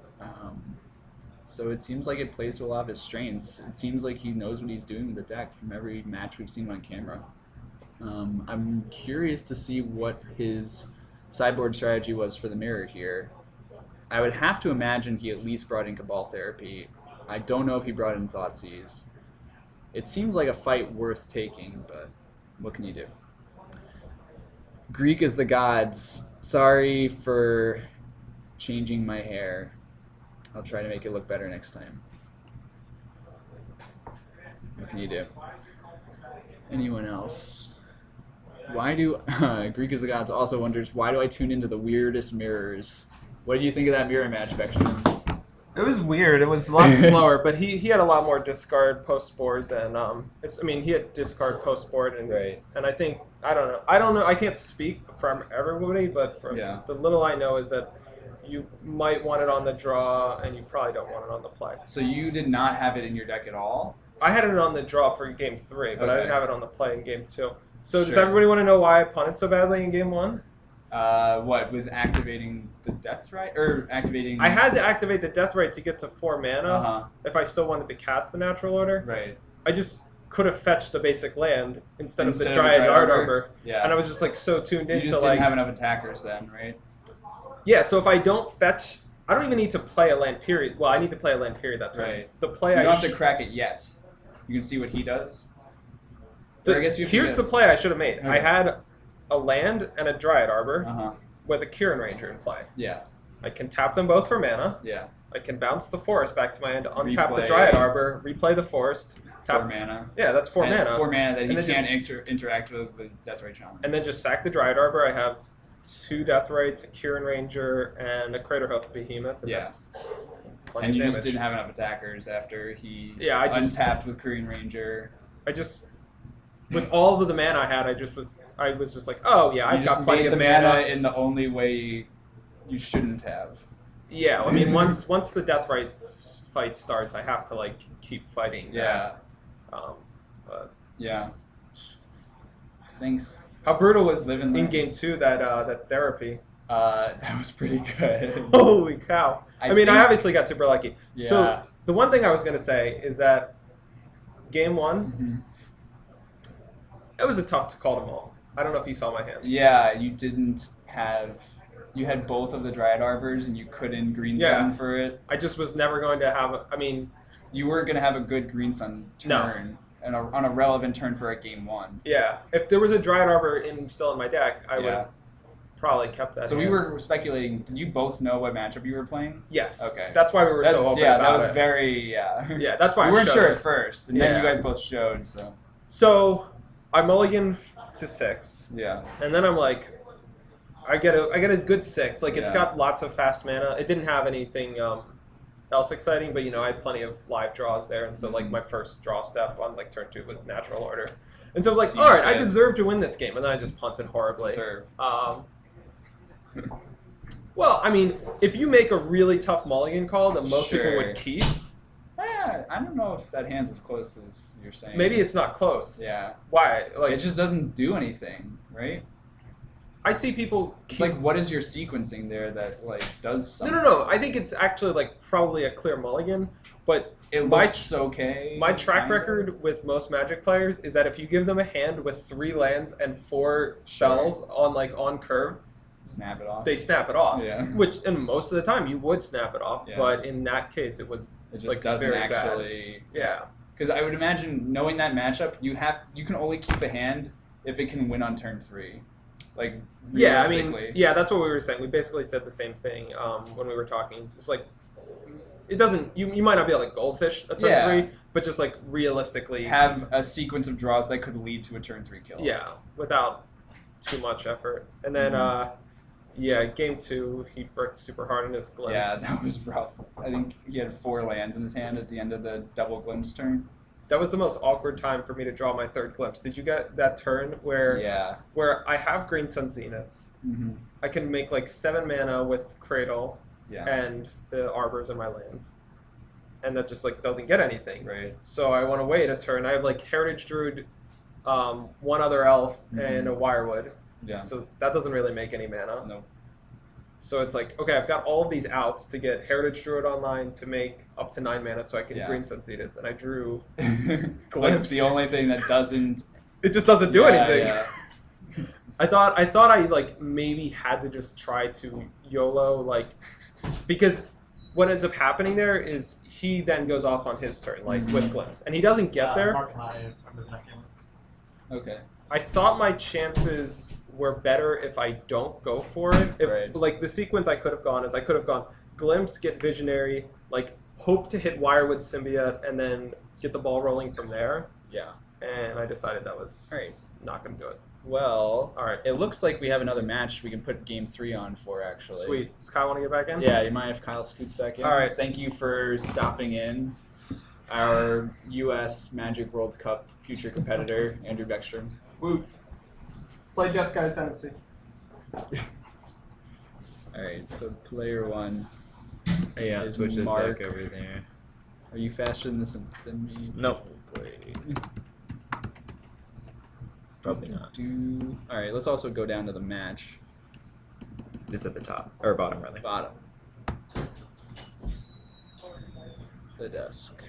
There you go. Let's go back to the match at hand. So this is Mark McManus on the left, On playing Mud. And then that's Chuck Harris on the left. playing Grixis Painter. Cool. And I believe they would be in game 3 at this point. Yeah, they're going. I think. Okay. I think this at game 3. I would have to admit. I mean, Chuck's deck Oh. is super slow, but We're on round 3. We should change that round. Mark's gonna yell at Didn't us. see that. Player 2 deck, Grixis Painter. Yeah, sorry guys on the chat there. We are actually in round 3. We just we missed the updating of that particular field. You'd be surprised how many fields there are to to fill out here. We are pretty low in time. I wonder if they have an extension or anything. I mean, they may have been granted a small extension because they moved. Oh yeah, possibly. I mean, I don't know who grants it to them. Realistically, we don't have a judge. Yeah. I mean, is Steven Danga a judge? I don't know, actually. I'm not sure. Jessica Ascendancy. Andrew Beckstrom loves it. You may have heard him when he was walking out of the room. He lost his winning in at the Open in Indianapolis. And it was a shame, too, because from what I understand, he got paired down Yeah, and then couldn't draw. right. He was 8-1. He was He was probably half of the X1s could draw in and half couldn't. Right, So. and he could not, and then lost. And then drew poorly in his last round and lost. And that's what happens when you play a combo deck in Standard, though, right? Like, Yeah. you know, it's like sometimes that happens. He You will draw also poorly. it also got him to 8-1 though. Oh no, I'm not saying that combo decks are inherently bad in Standard. I'm just saying that, like, you know, More- sometimes you're less not going to draw consistent, well. yeah. Yeah, like if all you're doing is trying to curve out on dudes, then it's easier to keep a hand. Right. It was Yep. some weird back and forth cutting That's- there. I like Mark's sleeves. Very, very red. Very red, the most red even. Just like straight up blood sleeves. So I see a Trinosphere in Mark's hand and maybe a Wasteland. Is that a treasure cruise in Chuck's hand? He's trying to play Treasure Cruise in his deck. All right. All right. All right. Well, Chalice on 1. That's pretty good. But Mark also led on a City of Traders. Does that mean he has another? Yeah. Yeah, it seems like he has 2 of them. Yeah, it definitely seems that way. All right. And he went ahead and Chalice and a Trinosphere, but that eats a yeah. force. Chuck of will. says no. All right, so Chuck down And to then 19. Force of Will becomes a land. Nope, there we go. Now it's in the graveyard. Chuck at 19. So I mean, I think that the Chalice there is looking really good. Yeah, it shuts off top. Shuts off top. It also is really important here because I think that Mark really needs Chuck to not be able to have a So Mark ported in upkeep. There's a little. They didn't quite catch that in time, but Chuck fetched with the land that got ported. So presumably he wants this mana this turn, and he's fetching again. yeah. But I think that making Chuck unable to have a Goblin Welder is really key here. Sure. Because Goblin Welder just wreaks havoc with Mark's permanence. That He's like, makes well, a lot now of you have a sense. Trinosphere instead of that Chalice. I would imagine for that reason Mark has to like leave in Ratchet Bomb, I guess. Probably. I mean, you really can't let that card stay out. And I imagine there was probably a point at which Chuck saw that, man, that Treasure Cruise is going to be really live here soon Yep. at, like, no cost. Mark's so 3 mana. What is this? Oh, okay. So Mark's fast mana has been cut off by Magus of the Moon. I think he's okay with that, though. Yeah. So 3 mana, is this another Trinosphere? No, Staff Domination. Okay. Like, Blood Moon effects, rather, I think are things that you want to bring in here, but, like, realistically, they don't do a ton. Not a Mark ton. taking 2. Down to 18. Not 18. Chuck looks like he revokered the Staff of Domination. Sure. That seems relevant. Like, the weird thing here is that, What do you name here? probably the cards that kill you. So, Sure, but there's a Chalice on 1. yeah, So I'm not 100%. Because, like, Chalice in 1 also means that, that looks. There's a G, so it must be Grindstone. yeah, I mean, that makes sense. Yeah, because Chuck could potentially kill this Revoker Yeah, I think what Chuck is going to probably go get here. or kill the Chalice one. Okay, so you blocked. Yeah, but I think what Chuck's going to go get with this Trinket Mage is probably, yeah, an Engineered Explosives. That's what I figured, because that lets him play it for 0 and blow up that Chalice. Sure. All right, Lodestone Golem going to apply a lot of pressure. Though. Lodestone Golem, very good here. I mean, now he really can't swing in because I think that Chuck would be happy to trade his 2 crappy creatures for Right. Chuck's But very Chuck scary, also cannot attack. Mark's very So scary. they're one. just going to look at each other Yeah. for some amount of time. No, I think that's very much the case. Yep. Now, what Chuck can do is cast He Treasure could Cruise. so Chuck can also blow this engineered explosive and then bolt the Lodestone Golem. He can. Well, not all at once. Sure. I guess he needs Bolt one more, costs he 2. needs 1 more mana. Yeah. You're right. So So Mark has 4 mana to work with this turn. Still has Revoker, presumably. I think he is okay with just seeing if he'll trade. Okay, no trade. Okay. Ah, another. So applying a lot of pressure. This is a situation that's very weird because the more stuff Chuck puts into his graveyard, like he's able to pay that tax for the Treasure Cruise with his cards, which is an interesting situation. Yep. So Chuck has a bolt. It costs 3, yeah. Oh yeah, he has 2 of them. Yeah. So looks like Chuck gets across for 16. Yep. 2 damage down to 16. What can Mark follow up with? He's got a lot of cards he can play. Does. So 5. 5 is Batter Spell? Oh. Forge Master. Okay. Haymakers back and forth. That is tough to beat. Yeah. Mark is just applying a ton of pressure. Or another bolt. It's big. Now Mark doesn't have 3 artifacts to sacrifice. Ah, and he has Chuck's needle. drawing really well here. Oh, Oh yeah, because the bolt made it so he doesn't have to pay tax on the welder. Chuck has drawn Chuck fetched. excessively well here. Yeah, so much interaction. I mean, he does have a lot of interaction in his deck, but Yeah, but seeing it all in a row, yeah, very, very strong. Chuck still has a card in hand. Yeah, I mean, Mark He can really just- needs to get this Goblin Welder off the table. Ratchet Bomb. Ratchet Bomb is a good way to do that, but it's going to be a little bit slow. Because Chuck's going to get 1 activation if he wants. I imagine that what Chuck is going to do to this Ratchet Bomb is put it into his graveyard and then put his Chalice in for 0. Oh, that's a good idea. Yeah, He sees that decision tree. I think that Yep, he's looking at his graveyard. things get really hairy for Mark when Chuck There's an has active, that welder Chuck in sees play. it. Yeah. That's kind of what I thought. I think might Mark happen. knows that he's in trouble. Mark really needs to find a Revoker for this Goblin Welder. And even then, it's so bad. I mean, He's way behind now. being able to see 2 bolts along with all this other hate, it's very, very, very good. Jeez. Chuck has just drawn everything he needed. Now, I mean, if our clock was remotely right, I mean, it's time of the round. Yeah. Well, this... Okay. Bottle Gnome. That guy is untapped, yeah. This Welder is just so hard to beat as long as Mark has some less meaningful artifacts in his graveyard. Yeah, I'm a little concerned that they probably haven't called time there. He has a Trinisphere. We don't know exactly when they started the timer. Yeah, I'm gonna go ask him. Okay. Just to confirm, because I mean, like, there may be no time. Right. So, okay. Chuck has half of his combo. He has to pay 3 for it because of Trinisphere. Mark has a blocker now with the Mistress Factory, but it seems like Chuck is very far ahead. Double Port is going to stretch him a little bit, and Trinisphere does a really good combo with Port. Chuck drew a land, though. Does he have any other action? Can he find the other half of his Painter Grindstone combo? How much time left in the round, Kyle? They got an extension, so they are on until 10:25. Okay, so 5 more minutes. 5 more minutes.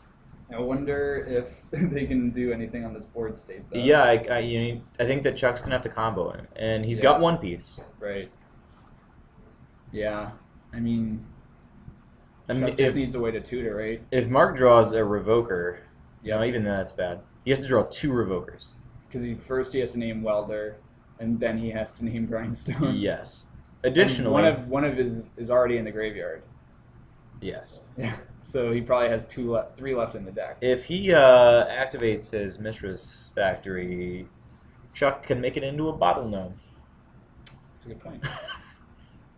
And it looks like he's going to go ahead and... Oh, okay. So he might be able to combo right now. Well, he'll combo next Well, turn. next turn, yeah. Is this actually at the end of... No, this is... He going can't. on It's a Chuck's sorcery, turn. yeah. Okay. So So, Chuck's setting up. unlikely- Mark needs to draw it right now. I don't know what it is. Actually, I don't die there.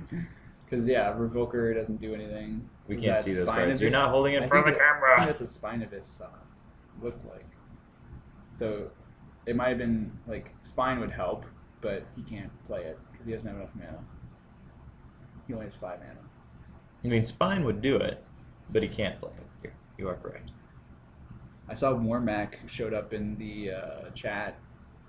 He's commented, "Market playing? How novel." I agree. Playing Mud.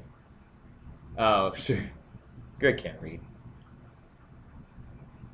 I can't read. No. No. Why would I read? He says, I'm going to blow up 2 of your lands. That doesn't matter. Well, Nope, maybe he's not going to what do it. is happening? I mean, I think How does he blow up lands? he's got 2 wastelands, I think. Oh, sure. In the end, though, Yeah. ooh, left-hand handshake. Yeah, that's it. Ew. I don't know what that was. Ew. Well, they shook hands before they played regular That's ways, true. so maybe they just want to try both. I don't know. Yeah, try So- to swing the other way. So they should be filling out their slip here. We're gonna come back to the We'll booth, I finish guess. up that match there. Yep, we'll pull it back here to the booth with us. All right. And yeah, so That was a rough sequence Yeah. of draws for Mark to try to deal with. that was pretty bad. That was a just lot of interaction. very hard for Mark to do anything about. There's just too many lightning bolts, right? Too many lightning bolts, and I mean, just too many hate cards in general. I mean, like, Yeah. the fact that Chuck was able to draw that Trinket Mage, I think, was a big Yep. big Kick in the teeth. kick in the teeth. Because, I mean, that's what allowed him to get that Welder out, and I think once that Goblin Welder was in play, it was just going to be so hard for Mark to win. Yeah. I mean, the lack of removal on Mark's side makes Revoker really hard to get around anyway. So, I mean, all around, it's just a tough match, I think. Yeah, it seems like Chuck has so many good interaction points. Yeah. And his curve is just lower as well, you know? Yeah, I mean, not that the lower curve really means that it's a very fast deck. Sure. It's a very, very, very, very slow deck. But it's like But sometimes it will be fast. he can maybe, you know, play through things like Trinisphere a little quicker. I don't know. Yeah, Seems- maybe. I mean, it can be fast. Yeah. So let's see. So we're about to go into round 4. Just So- resetting some of the Yeah, I'll just get overlay. these things all taken care of there. I'm freaking out Windows. Greg's frightened by this foreign operating I don't system. know how to do this. Yeah. So we'll see what we have in the last round here. I saw that Greg Pino was playing against Matesh, who seems to be on like some sort of depth deck, as he always is. Sure. Um, That seems like a decent kind of deck to try to ignore Treasure Cruise. You typically would have a good matchup against Delver anyway. yeah, it depends. I mean, like, you can really mess with that deck if they've got Wasteland and you don't have Life from the Low. Sure. Because you can just put all them triggers on the stack and blow up the lands. It's tough. It's very tough. I wonder. So we know 1 3-0 is Elves. Yes. We don't know the other one. I guess it's Pino versus Matesh, right? Right. The So other I one? think it's one or the other. Sure. We'll Try to we'll see see. who we can get on camera. Some people, for whatever reason they have, aren't the most fond of playing on camera. Not doing it. Yeah. Just a couple, 1 or 2 people in the room. Being on camera is just not doing it. Let's see what we can do though. Yeah. So I guess they should be putting up new pairings Yeah. now. Our game So. One thing that's so it's interesting like is that we haven't 40 really minutes. seen any Treasure Cruise like be good on camera. No, we really haven't. I mean, and it could be. I was drawing 2 cards. Like, Can you guys talk out there? Yeah. We're on the stream. We will. On Monday was a really big deal with the Treasure Cruise. Yeah. But the cruise decks were playing against cruise decks a lot of the time, or like against decks that really weren't able to like do anything about it. Like they were playing against like Shardless Bug. Yeah.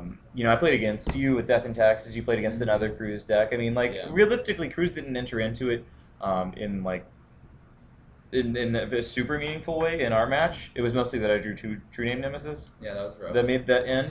But like I think that cruise decks are probably they can handle each other. Mm-hmm. But there are some of these decks that are just coming out that they are having a hard time with, especially like if you're on like the blue-red cruise. Like Right. I think you have a hard time with Elves. Like Probably. I mean, You just have to draw a bunch of burn, but even I then, take your point. Like I think so. The cruise helps the Delver decks fight against like mid range, right? Like other fair decks that are just bigger than them that traditionally might have good ways to like outcard Delver. And, Right. like, that's how they win. right. But like in this case, it's decks that are coming at them from a completely different angle, Yeah. and someone is just wrecking the camera out there. Yeah, I mean we saw Bug Delver play against Maverick, right?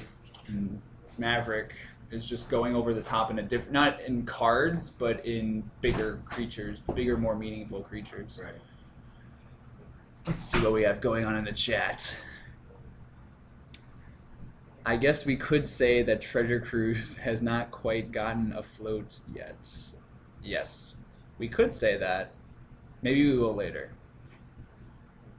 Let's see. I think we have round 4 pairings because we have some players sitting down as well. And it looks like Beckstrom is on camera again.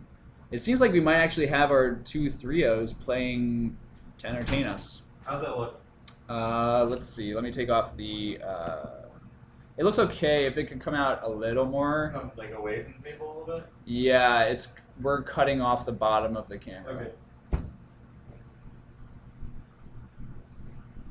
Sorry, someone knocked into the camera. I imagine it's Beckstrom because he is a clumsy oaf. Maybe that was a little too much on the camera. It's probably fine. Let's see. How many Warmac? It's good. We can see the tape, but that's probably fine. No? No, it's okay. Alright, forward. Sorry. Warmac in the chat asks how many one of legendary creatures are in Pino's deck. I think we know of at least 3. 3 confirmed. It would be the 2/3 flyer from Commander.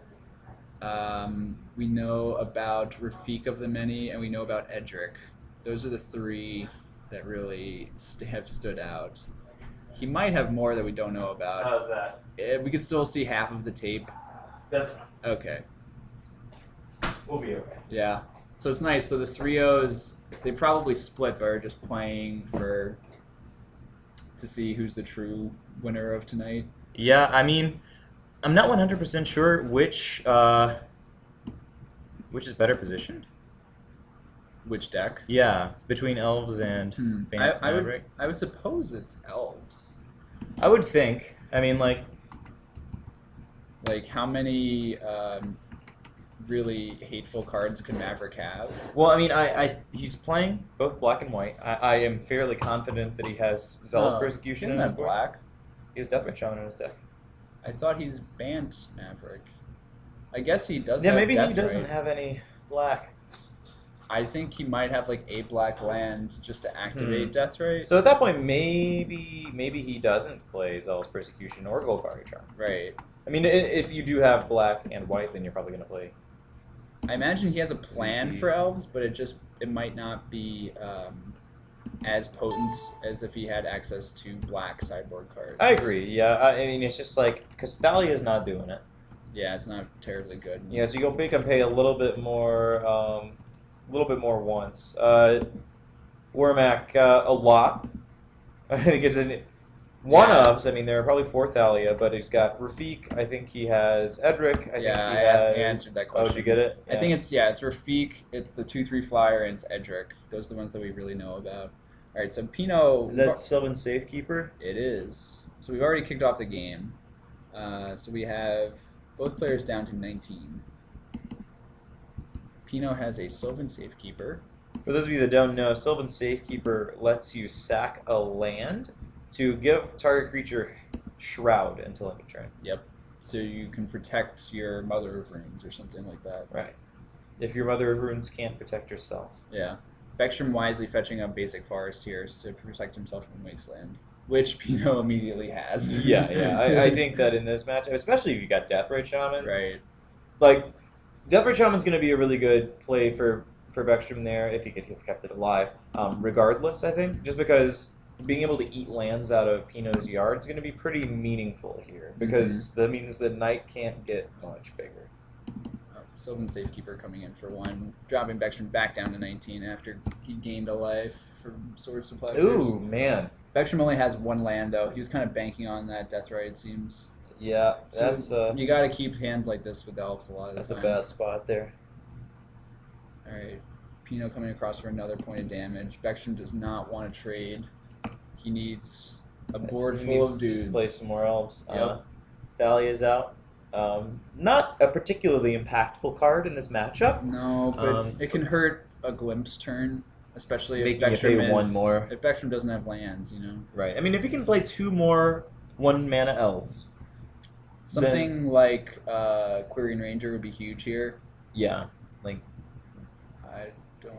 What happened here? Oh, okay. So he played a Birchlore Rangers. Ooh, yep, that doesn't work. Dahlia is going to make that not work. He was trying to glimpse Green Sun Zenith for 0 to get a Dryad Arbor, but he cannot. he cannot. So he's just going to play another 1-mana elf, I would imagine. So next turn he could Green Sun Zenith. Yeah, I mean, maybe that's what you have to do. Yep. And that's not a bad one to play. Yeah. Now, the concern here is that what if Pino takes away your Heritage Druid? Yep. That would be a pretty big I problem. mean, you'd still be able to just use that Birchlore. Forest and the Birchlore. Yeah. Mhm. And it is nice to have Nettle Sentinel along with that, but Coming in for 2 here. Pino for not Pino's having side. something like Stoneforge, or I guess he has Stoneforge in hand actually. He doesn't have a 3rd land, it seems like, though. Which, I mean, You he have to go get may not Jitte. need one. Well, I mean, it's more turns. It's slow. Like, it's, what, 2 more turns until the Jit hits? Yeah. By then, Beckstrom might have found, like, a Wirewood Symbiote. So he says, I'm going to make 3 mana. Mm-hmm. What's he got for us? Pino is going to make him walk through everything. Oh, 100%. So he spends 2 to Glimpse. Does he remember to untap? Mm. It wouldn't matter just yet, to be fair.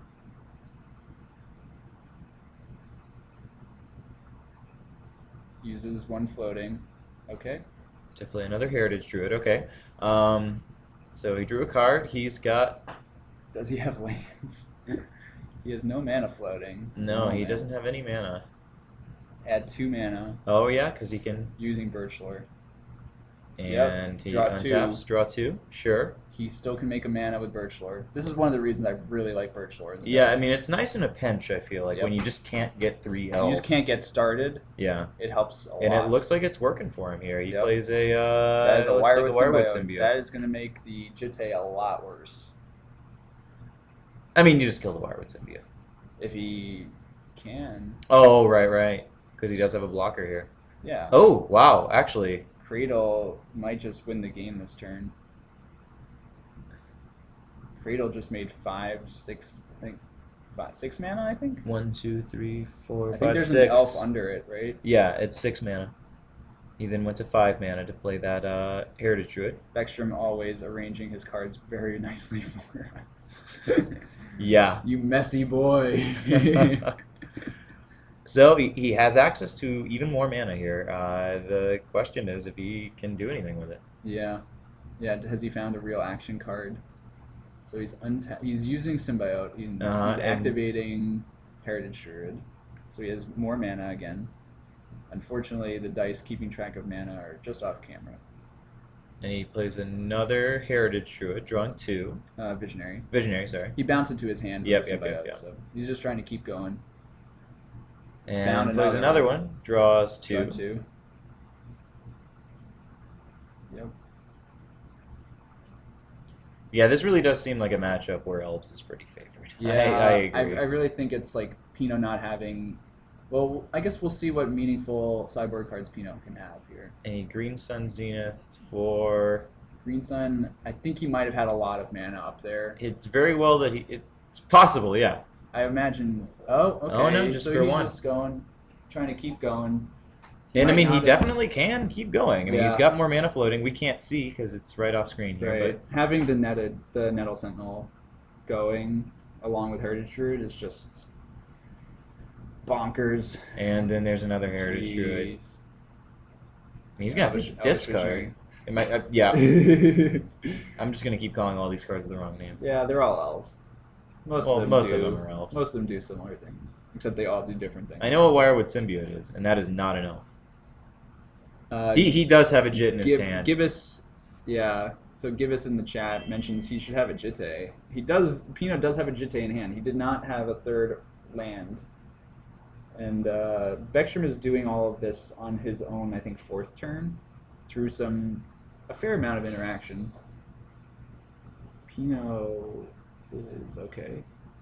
I'm not sure what he made him do, but I think he was. He made him making jump sure through that some he, hoop. I think he was making sure that he paid the extra for Green Sun for Green Zenith. Sun Zenith, yeah. And I think that after that first attempt, Beckstrom's probably being pretty mindful It's of it. it's hard as an opponent of an elf player to like not zone out. You know, like you have to be diligent. There's to like keep involved, like keep being involved. Beckstrom has made so many game actions that are like not super visible and they're all repeated. You know, Mhm. like keeping them honest is like it's kind of hard.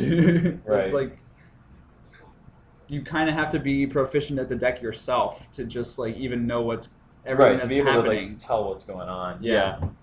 I mean, so it's good on Pino for keeping up with the board Right. state here, because I mean, it's quite obvious there's a lot going on. Yep. Man, it's a shame that Jitte? Reclamation Sage didn't come out after the Jit, but I guess he Well, can bounce it. So Yeah, he just wants more elves. Oh, 100%. I mean, he's Beckstrom has He's found got a lot of elves. mana. I think all he's looking for is a natural order. Yeah, I mean, or actually he might need another Nettle Sentinel to make enough mana. He also needs to make sure that he can untap a creature to actually attack this turn. he may not even need to. he with might how just big that he might thing just is. pass the turn, frankly. Yeah, I mean, there's just no way that Pino's going to be able to get those things off Yeah, the Pino board. sees the writing on the wall. There's nothing in Pino's main deck in all likelihood that could fight that from- could sweep him. Yeah, like he's not playing 3 mana Wrath of God. How sweet would it be if you just went Cataclysm, I'll keep Wasteland, Right. blow up your guy's cradle, right? That would But be he good. didn't, and now he's dead. Yeah. Yeah, I mean, there's just Beckstrom was able to go off there. You know, Yeah. he could pay the tax for the glimpse, and then it went from there. I've played a little bit against Maverick type decks with elves, and I find that typically the matchup is quite overwhelmingly in your favor in game 1. And game 2 and 3, it's largely just about like, do they have relevant sideboard cards? Right. Where I mean, it's like, I guess it's one of the big draws to elves, right? It's like the only like terrible matchup it has is like Miracles, Yeah, it's which awful. is just terrible. I mean, past that, it's any really fast combo deck, right. like a combo deck that's faster than you. Mm-hmm. One of the things that is relevant though is like there are so many good sideboard cards against you. Like almost every deck has something against you. Right. Like if they cast one Golgari Charm at the right time, it may be It might be too much, backed up with other meaningful disruption like Mhm. counter spells or just spell any removal. Yeah. Like I imagine if you had like a punishing fire deck that could play Golgari Charm, like you played against Jund or something, like it'd be hard to keep up Right. because you really need to just accumulate. Yeah, you do need to get some sort of board presence. Those matchups that are super attrition-y though, We never started the timer. it is nice to have that sideboard plan of Progenitus as sort of like a backdoor way to steal a game Yeah. in some of those really rough matchups where they just have like so much removal. Oh, 100%. And I think that Beckstrom should probably bring in Progenitus here. You think so? It's possible. I mean, Maverick can't really beat it. Like, No. it means that you, like, even if they have a bunch of removal for you, right. like, you don't care. My thought of why I might not bring it in here is like the matchup is so good. Why bring in a card that could like ruin make my hand worse? Yeah, I mean, it's Like just, it might just not be necessary. Even. maybe. I just feel like Progenitus is just, like, it's so unstoppable for your opponent that like you don't have to have that many cards to make you win. Like you have to have one creature and natural order, and then you win the game. Yeah. Like, so if they like brought in a ton of removal, like as long as you can have that one creature to sacrifice for natural order, then it doesn't matter. Yeah, that's fair. I mean, who knows? Maybe this is just coming from like there was a time where I played the old Dream Halls deck, which is like a show and tell into Dream Halls. You cycle confluxes and progeniti and stuff, and like there were so many games where I would just go show and tell progenitus, and the Maverick player would go, "Oh, I can't win." Yeah. Not a lot to be done there. Yeah, I mean, keeping in mind, it's not quite as easy as paying 3 mana for show and tell as it is to natural order with a creature out, but like it's still very good. Mm-hmm. Yeah, I wonder what Pinot could have in Bant colors here To fight this deck here? Yeah.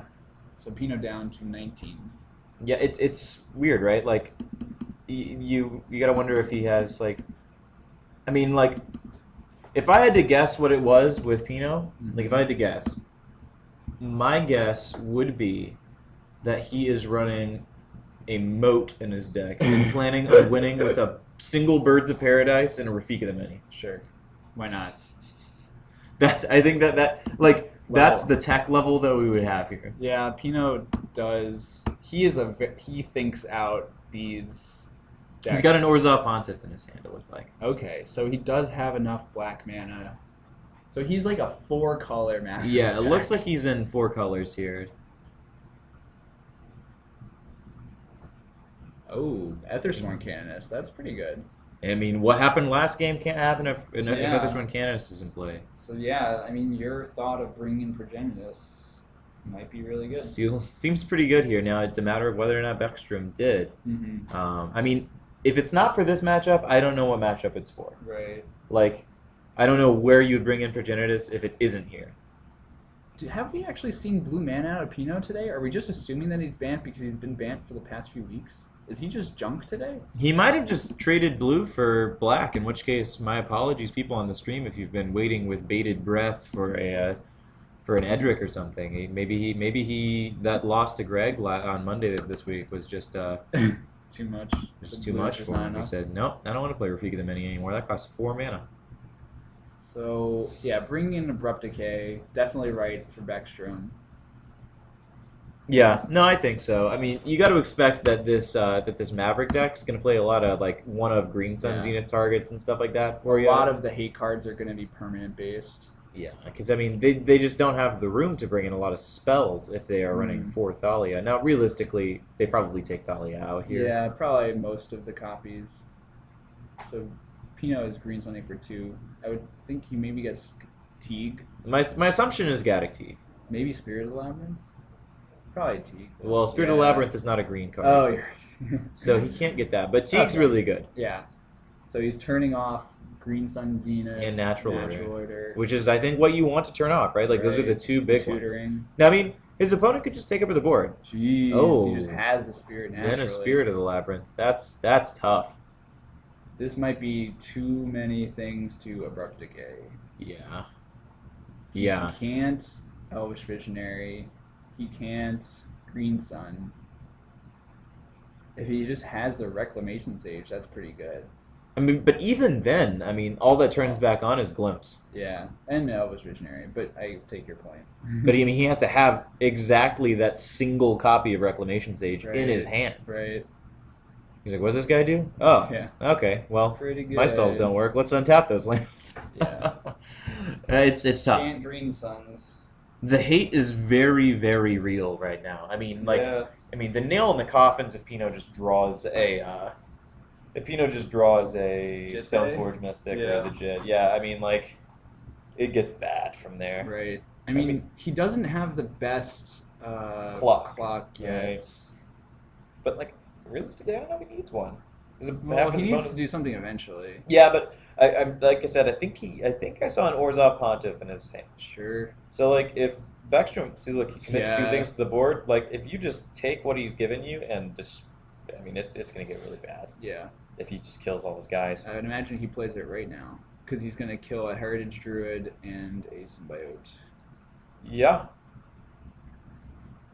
And I think Okay, he's waiting to get more value. I think an effect that comes into play here, Yeah. that's really cool. Eating the Abrupt Decay, Beckstrom down to 16. If he plays this Orzhov Pontiff, and he's able to, swing in and Beckstrom blocks it, not thinking about it, the haunt ability gets to come into play here. Yeah. So he can haunt his Gaddock Teeg, making it to where if Beckstrom is able to destroy him, he can just sweep him. Yeah, sweep him again. Which is pretty gross. Yeah. Like, you don't really think about that aspect of the card, because haunt really wasn't that outstanding of a mechanic in any format. But I think that it could have some implications here. Yeah, I mean, probably the place that we've seen Haunt do the best work is in Modern Birthing Pod. And it's really just the card, Orzhov Pontiff. Yes. But you get some pretty gross things happening with potting away Pontiffs. And Yep. And I don't know if you saw this, but Beckstrom paid 2 mana for an Elvish Visionary, did not and draw a that card. was it. Yeah. That feels bad. You don't like 2 mana for 1/1? It's an elf. I mean, it is an elf. He can always bounce it back. It's got some synergy. If he draws Abrupt Decay, it's going to be good. He needs to draw Abrupt He has Decay. to decay. Well, Teague. Right? it's unclear. Well, I mean, yeah, it really depends on what's going on, but like if he can EOT Abrupt Decay Teague and then Right. Natural Order, then he probably still wins. Right. I think he's considering here if he's fetching or not. Like, Beckstrom down to 15. Nail in the coffin here, I think, is if Greg can find a Mother of Runes. Sure, to protect his hate. Yeah, because Because then Beckstrom's just never getting through. he's just not going to be able to draw enough Abrupt Decays to do it. Yeah. Now, Yeah, that probably would lock him out. something else that could happen here. 4 mana. What? What? No? This is like end of turn, I think. Huh. He was trying to eat his thing for some life, so I think Pino went to 21 here. Okay. But if Beckstrom can just play a Cradle here, and Or then just hard and then cast hard out. cast a Hoof, Yeah, that also does it. whew, man, does it feel bad because Pino's looking at a land in his hand right now. It looks like a Plains. Pino's had so much meaningful hate in this game, and And Beckstrom just hasn't could be had in a, it. He just he hasn't had a way to really pull out of it. Does Beckstrom just have a hoof? So that's 6 mana. 7, eating a land. So it looks like the The untapping, bouncing, untapping, 8 mana. To just have a hoof. I think he has a hoof. And he has 4, 5, about to be 6 creatures in play. Both creatures get +6/+6. And trample. Yep. 12 plus 6 is 18 damage coming across. It's not great, but he'll take it, I imagine. Yeah, he takes it all. 18 down to 3. He says he's at 4, it looks like. Hmm. Maybe we missed something. Maybe we missed a fetch. Or maybe he's just holding... I don't know, he could be holding up the number 4 for any number of reasons here. But that was a turn. That was pretty good. Now, what makes this really scary is if Beckstrom goes, oh, I drew the other one too. Yeah. And I think that's one that would make wonder- any opponent pretty yeah. gross. I mean, he's gonna get to just keep attacking with a 5/5. Oh, right? yeah, I think he That's- 100% That's do all that. you got really at the moment. Yeah, I mean, and he has to block. There's no just, I'll take it. Yeah. He might be considering alpha striking. Question whether or not that'd be a good idea. Yeah, I I think guess so. swinging with the 5/5 is good enough. I mean, you might be able to make Pino have to fetch up a Dryad Arbor to block it Jump. rather than toss one of his other things. All right. So And that may be what he's doing. He's going to 2 here. No, he wrote down 3 though, so we must have had a Oh. point of life off. Yeah, I guess you really can't go to 2. Yeah, because any Death Ray Shaman fight that you lose. Oh, yeah, then is- the game's over. Yeah. I mean, the game's just over. But, I mean, Yeah, he's trying to he thinned his deck a little bit, and he got the chump in. It's about the same as the bird jumping in front of the hoof. yeah. I mean, he's got I mean, Just too many lands. Beckstrom's got He's drawn- inevitability. Yeah. I mean, it's not I going mean, to take long. Pino's just drawn, I think, more lands than spells. It's never a great feeling with a heavy creature deck. I think Pino's trying to figure out if Beckstrom's trying to bait him Goad here. him, yeah. But I mean, I think you have to take it. If Beckstrom is doing this fight on his own turn, Oh no, he just took it away from him. Yeah, because there's no spell in the bin, so he he can't untapped die. yeah, that's true. So it looks like Beckstrom goes to 17. Hmm. He used his Wireward Symbiote? Wireward Symbiote to Yeah. untap his Deathrite Shaman and then Right. just eat it again. So Pino can just find a Swords to Plowshares for this hoof. It gets a lot less scary, although realistically, that's just fodder for the Deathrite Shaman. Is this a Swords or is this a Chump? I would imagine If he just has to chump, then I mean he's running out of time. the birds will be sacrificing. Yep. Yeah. Crater Hoof Behemoth, also known as the Abyss. It might Is as he well still be right sitting now. on that Orzhov Pontiff? I mean, maybe I lied and he never had it. Yeah, maybe it was just a Because I land. think you definitely cast that, right? I have to think he would have played it at some point. Yeah, I must have just made. I think I probably thought that when I was seeing the Spirit of the Labyrinth that it was an Sure. Orzhov Pontiff. I think I was mistaken. Some unusual coloring. Orzhov Pontiff would have been very good though. Yeah. Hey, Right. So Beckstrom gaining 2 life. Going to 19. Winning that death rate fight. This is looking quite bad. Yeah, I'm sure Pino's pretty upset that he's just flooded out so hard. You know what's? But I That mean, looks like another land. Ugh. Probably. Or maybe it's just 2. Yep. Oh, I man. think that was another land. yeah, I mean it's just. He swings out and says, "You Yeah. can't live." Yeah, that's Yeah, so Pino's own Green Sun got locked out by Teague there, right? Oh, did he He draw showed a a green green sun? sun in his Oh, hand. I didn't see that. Oh man, that's tough. That Yeah. is tough stuff. So yeah, there's from Andrew Beckstrom there on Elves, getting it. Yeah, so Beckstrom 4-0'd. He also did very well in Indianapolis on Sunday with Elves. He went 6-2-1. Yeah, well that's a 2-0ing of Maverick there. I mean, Yeah. well, I don't know if they split or not, but I would have to. I think they probably split the credit. Beckstrom's not really one to like no sir splits, in my experience. I'm not 100% certain that Pino isn't though. I think Pino knows what he was playing against and knows that's not a great matchup. Yeah. I can't imagine him not wanting to split there.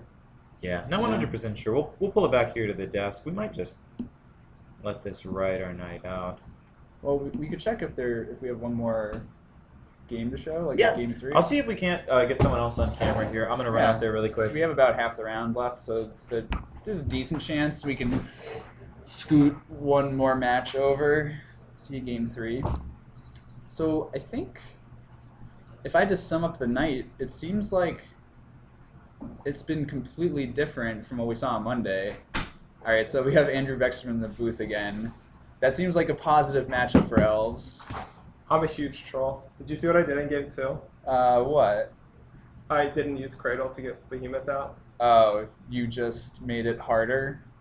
Oh, I just wanted to dagger Oh my God. Pino. I didn't even tell him that I did this, but you guys saw it at home. I didn't know you. We didn't know you have Cradle in hand. Yeah, so the turn Did I you hear cast Behemoth, I drew Cradle, and I could have just killed him immediately, but But he didn't. But I baited him the turn before into using his Death Ray. We saw that. Okay. Yeah, we saw that. Right. So you just wanted to keep having death rate fights?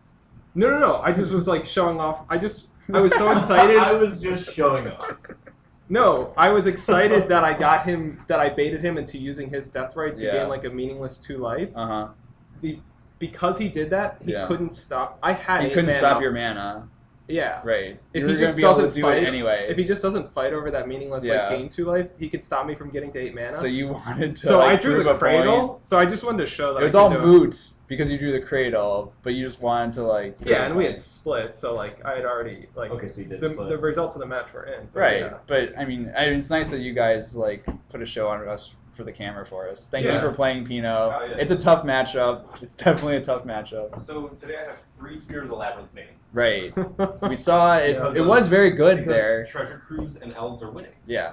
Yeah, Because he- Elves is probably so the good theory against those is- Delver decks. But I have yet to draw it game 1 like all day in a matchup that's like relevant. Relevant, yeah. But against Yeah, I had the Zenith. I wanted to get There Reclamation wasn't a lot of Sage. Yeah. cruise going on. I mean, Pino had so much good, meaningful onboard interaction in those Yeah. first turns, Glass- but then you just didn't have a Stoneforge Mystic, Yeah. you know? Which I only did 2, so. Right. Yeah. Yeah. I mean, it's And you also drew like 8 or something lands. Yeah, 3 or 4. Yeah, it was a That lot. was a lot of lands. I mean, it looked good. Other Yeah, than it's Zealous Persecution. I thought you had, Are they getting another when I match? saw the, I think Not that sure. everyone's like either finished up or in like game 3 already Okay, playing. so we're probably done for the night. Just I gonna talk a little bit. I saw the Sure. Spirit. So pretty good and I night thought for it was Elves, more right? about it. Yeah, buddy. Another 4-0, Yeah. and you ended in D 4-0 and a draw. Yeah. So you were on a heater of 8-0 with Elves. I in my sanctioned matches. my Swiss Yeah. streak snapped on Saturday. Oh, with Elves or with? No, I had played like 4 big tournaments in a row. This was Oh, like 4. okay. Like I had. This was like the 4th. So going back to the WMCQ weekend, right? Yes. So going back to the WMCQ weekend, I had like. Were you I like had- 14-0'd the Swiss in 2? Oh, it's higher more? than that. This was like 16. I went 3 straight tournaments where they were like 7-8 rounds or longer, where I XO'd the Swiss. It was a limited PTQ, Yes. and then The WMCQ. sealed, then the WMCQ, which was standard, And then the 5K. which was also standard. Yeah, that was also Oh standard. my god! And then I started off 6-0 in the SCG. Why are you so lucky? I'm so lucky. It's unreal. So It's freaking really lucky. unreal. I mean, I guess you're like pretty good too, or whatever. But... I have a tendency to make good plays when the situation requires, but Yeah. if I'm like winning, my problem is that if I'm winning games, Then I you get play sloppy. so loose. Like I Yeah. probably could have killed Pino like a couple turns. Like there was like a turn Right. earlier there in game 2, but just like I just missed stuff. And obviously the game you saw in the Elves mirror, I just totally botched. But So you're counting a moot round 4 where you've already drawn, but you're playing on the WUBRGxyz. I didn't mean to Stream. disrespect the stream by not playing the Cradle, You're but saying that this is not high pressure. I was well. If it was round 3, it would have been more high pressure. Because then you're playing for money. Market. Yeah, playing for store credit. I mean, there's always pressure. I had a tough call because I have a really good lifetime record against Pino, Right. and he's That's meaningful. well, he's the saltiest of the salties. So Pretty salty. I don't want to drop a match to him Right. if I have don't. to. I hate losing to Pino, but I mean, I know Yeah. he's like a very quality opponent. But I'm He also is. like, he's very good at Magic. I'm lifetime like 4-12 against him. I Oh, always yeah. play decks that he destroys. See, that was the thing. He used to always complain to me that I was always playing these like weird decks that I came up with, which were just like ridiculous against him. I don't know. You gotta pick your spots. Yeah. Your spot My pick my, is beating my Pino. spot, yeah. When I beat Pino in standard for like the whatever time in a row, and with a Seance deck, that was fun. Yeah, I'm sure he was really happy about that. Oh, yeah. I wouldn't have been very happy about that either. Seance actually won like a 5K standard tournament. Yeah. Somebody On played it Pluto? as like a no. Someone played it as like a card for the when Junk Reanimator was like the best deck in standard. Sure. Somebody won because they were playing it to go like way over the top, That makes sense. and they were playing like Grizzlebrand. Yeah, so that's like a different route to go over the top of the like mirrors than something like just a bunch of acidic slimes. Yeah, this was a little bit. This was definitely before Acidic Slime became. Restoration Angel. Yeah, this was like in like February of that year, and then like That was a within fun the next. standard. Yes, There were a lot of like interesting, cool, and like it was changing throughout the year. it changed a lot. Yeah, That's something we haven't seen in standard lately. That standard was pretty interesting because people just assume that like at the standard Pro Tours that the format just gets solved, Sure, and that's it. Not always. Like And when that. you look at the last couple standard Pro Tours, so if we talk about Pro Tour Theros, Mhm. Mono Black Devotion was the best deck in standard. Yeah. Like one guy had it and he wasn't running 4-pack rat. Yes. And there was a Grand Prix next weekend where like a bunch of Mono Blacks top 8'd And there were like And they 3 still weren't pack rats. running- Yeah. 4-pack rat in the main deck. It took like months into that standard for people to be like, yes, just run 4-pack rat Yeah. main. We were playing 4-pack. We actually That's had Black smart. Devotion. We had the deck made, but then we stopped playing it because mono red was everywhere, and we're Yeah. just, this deck's terrible. Yeah. So we were like just 12 It was months like too far the day this deck ahead. came out, we had made that deck, and then like we just gave up. It couldn't Yeah. beat Mono Red, but that was before Rabble Master. But then by the end of the standard format, everyone figured out just play Mono Red. That's how you beat Black.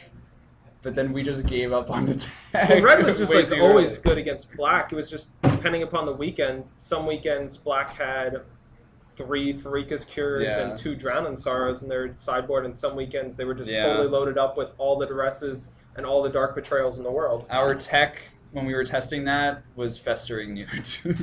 Oh So yeah, you could sure. That was kill, the anti-red block a 1/1, kill another 1/1. It was pretty good.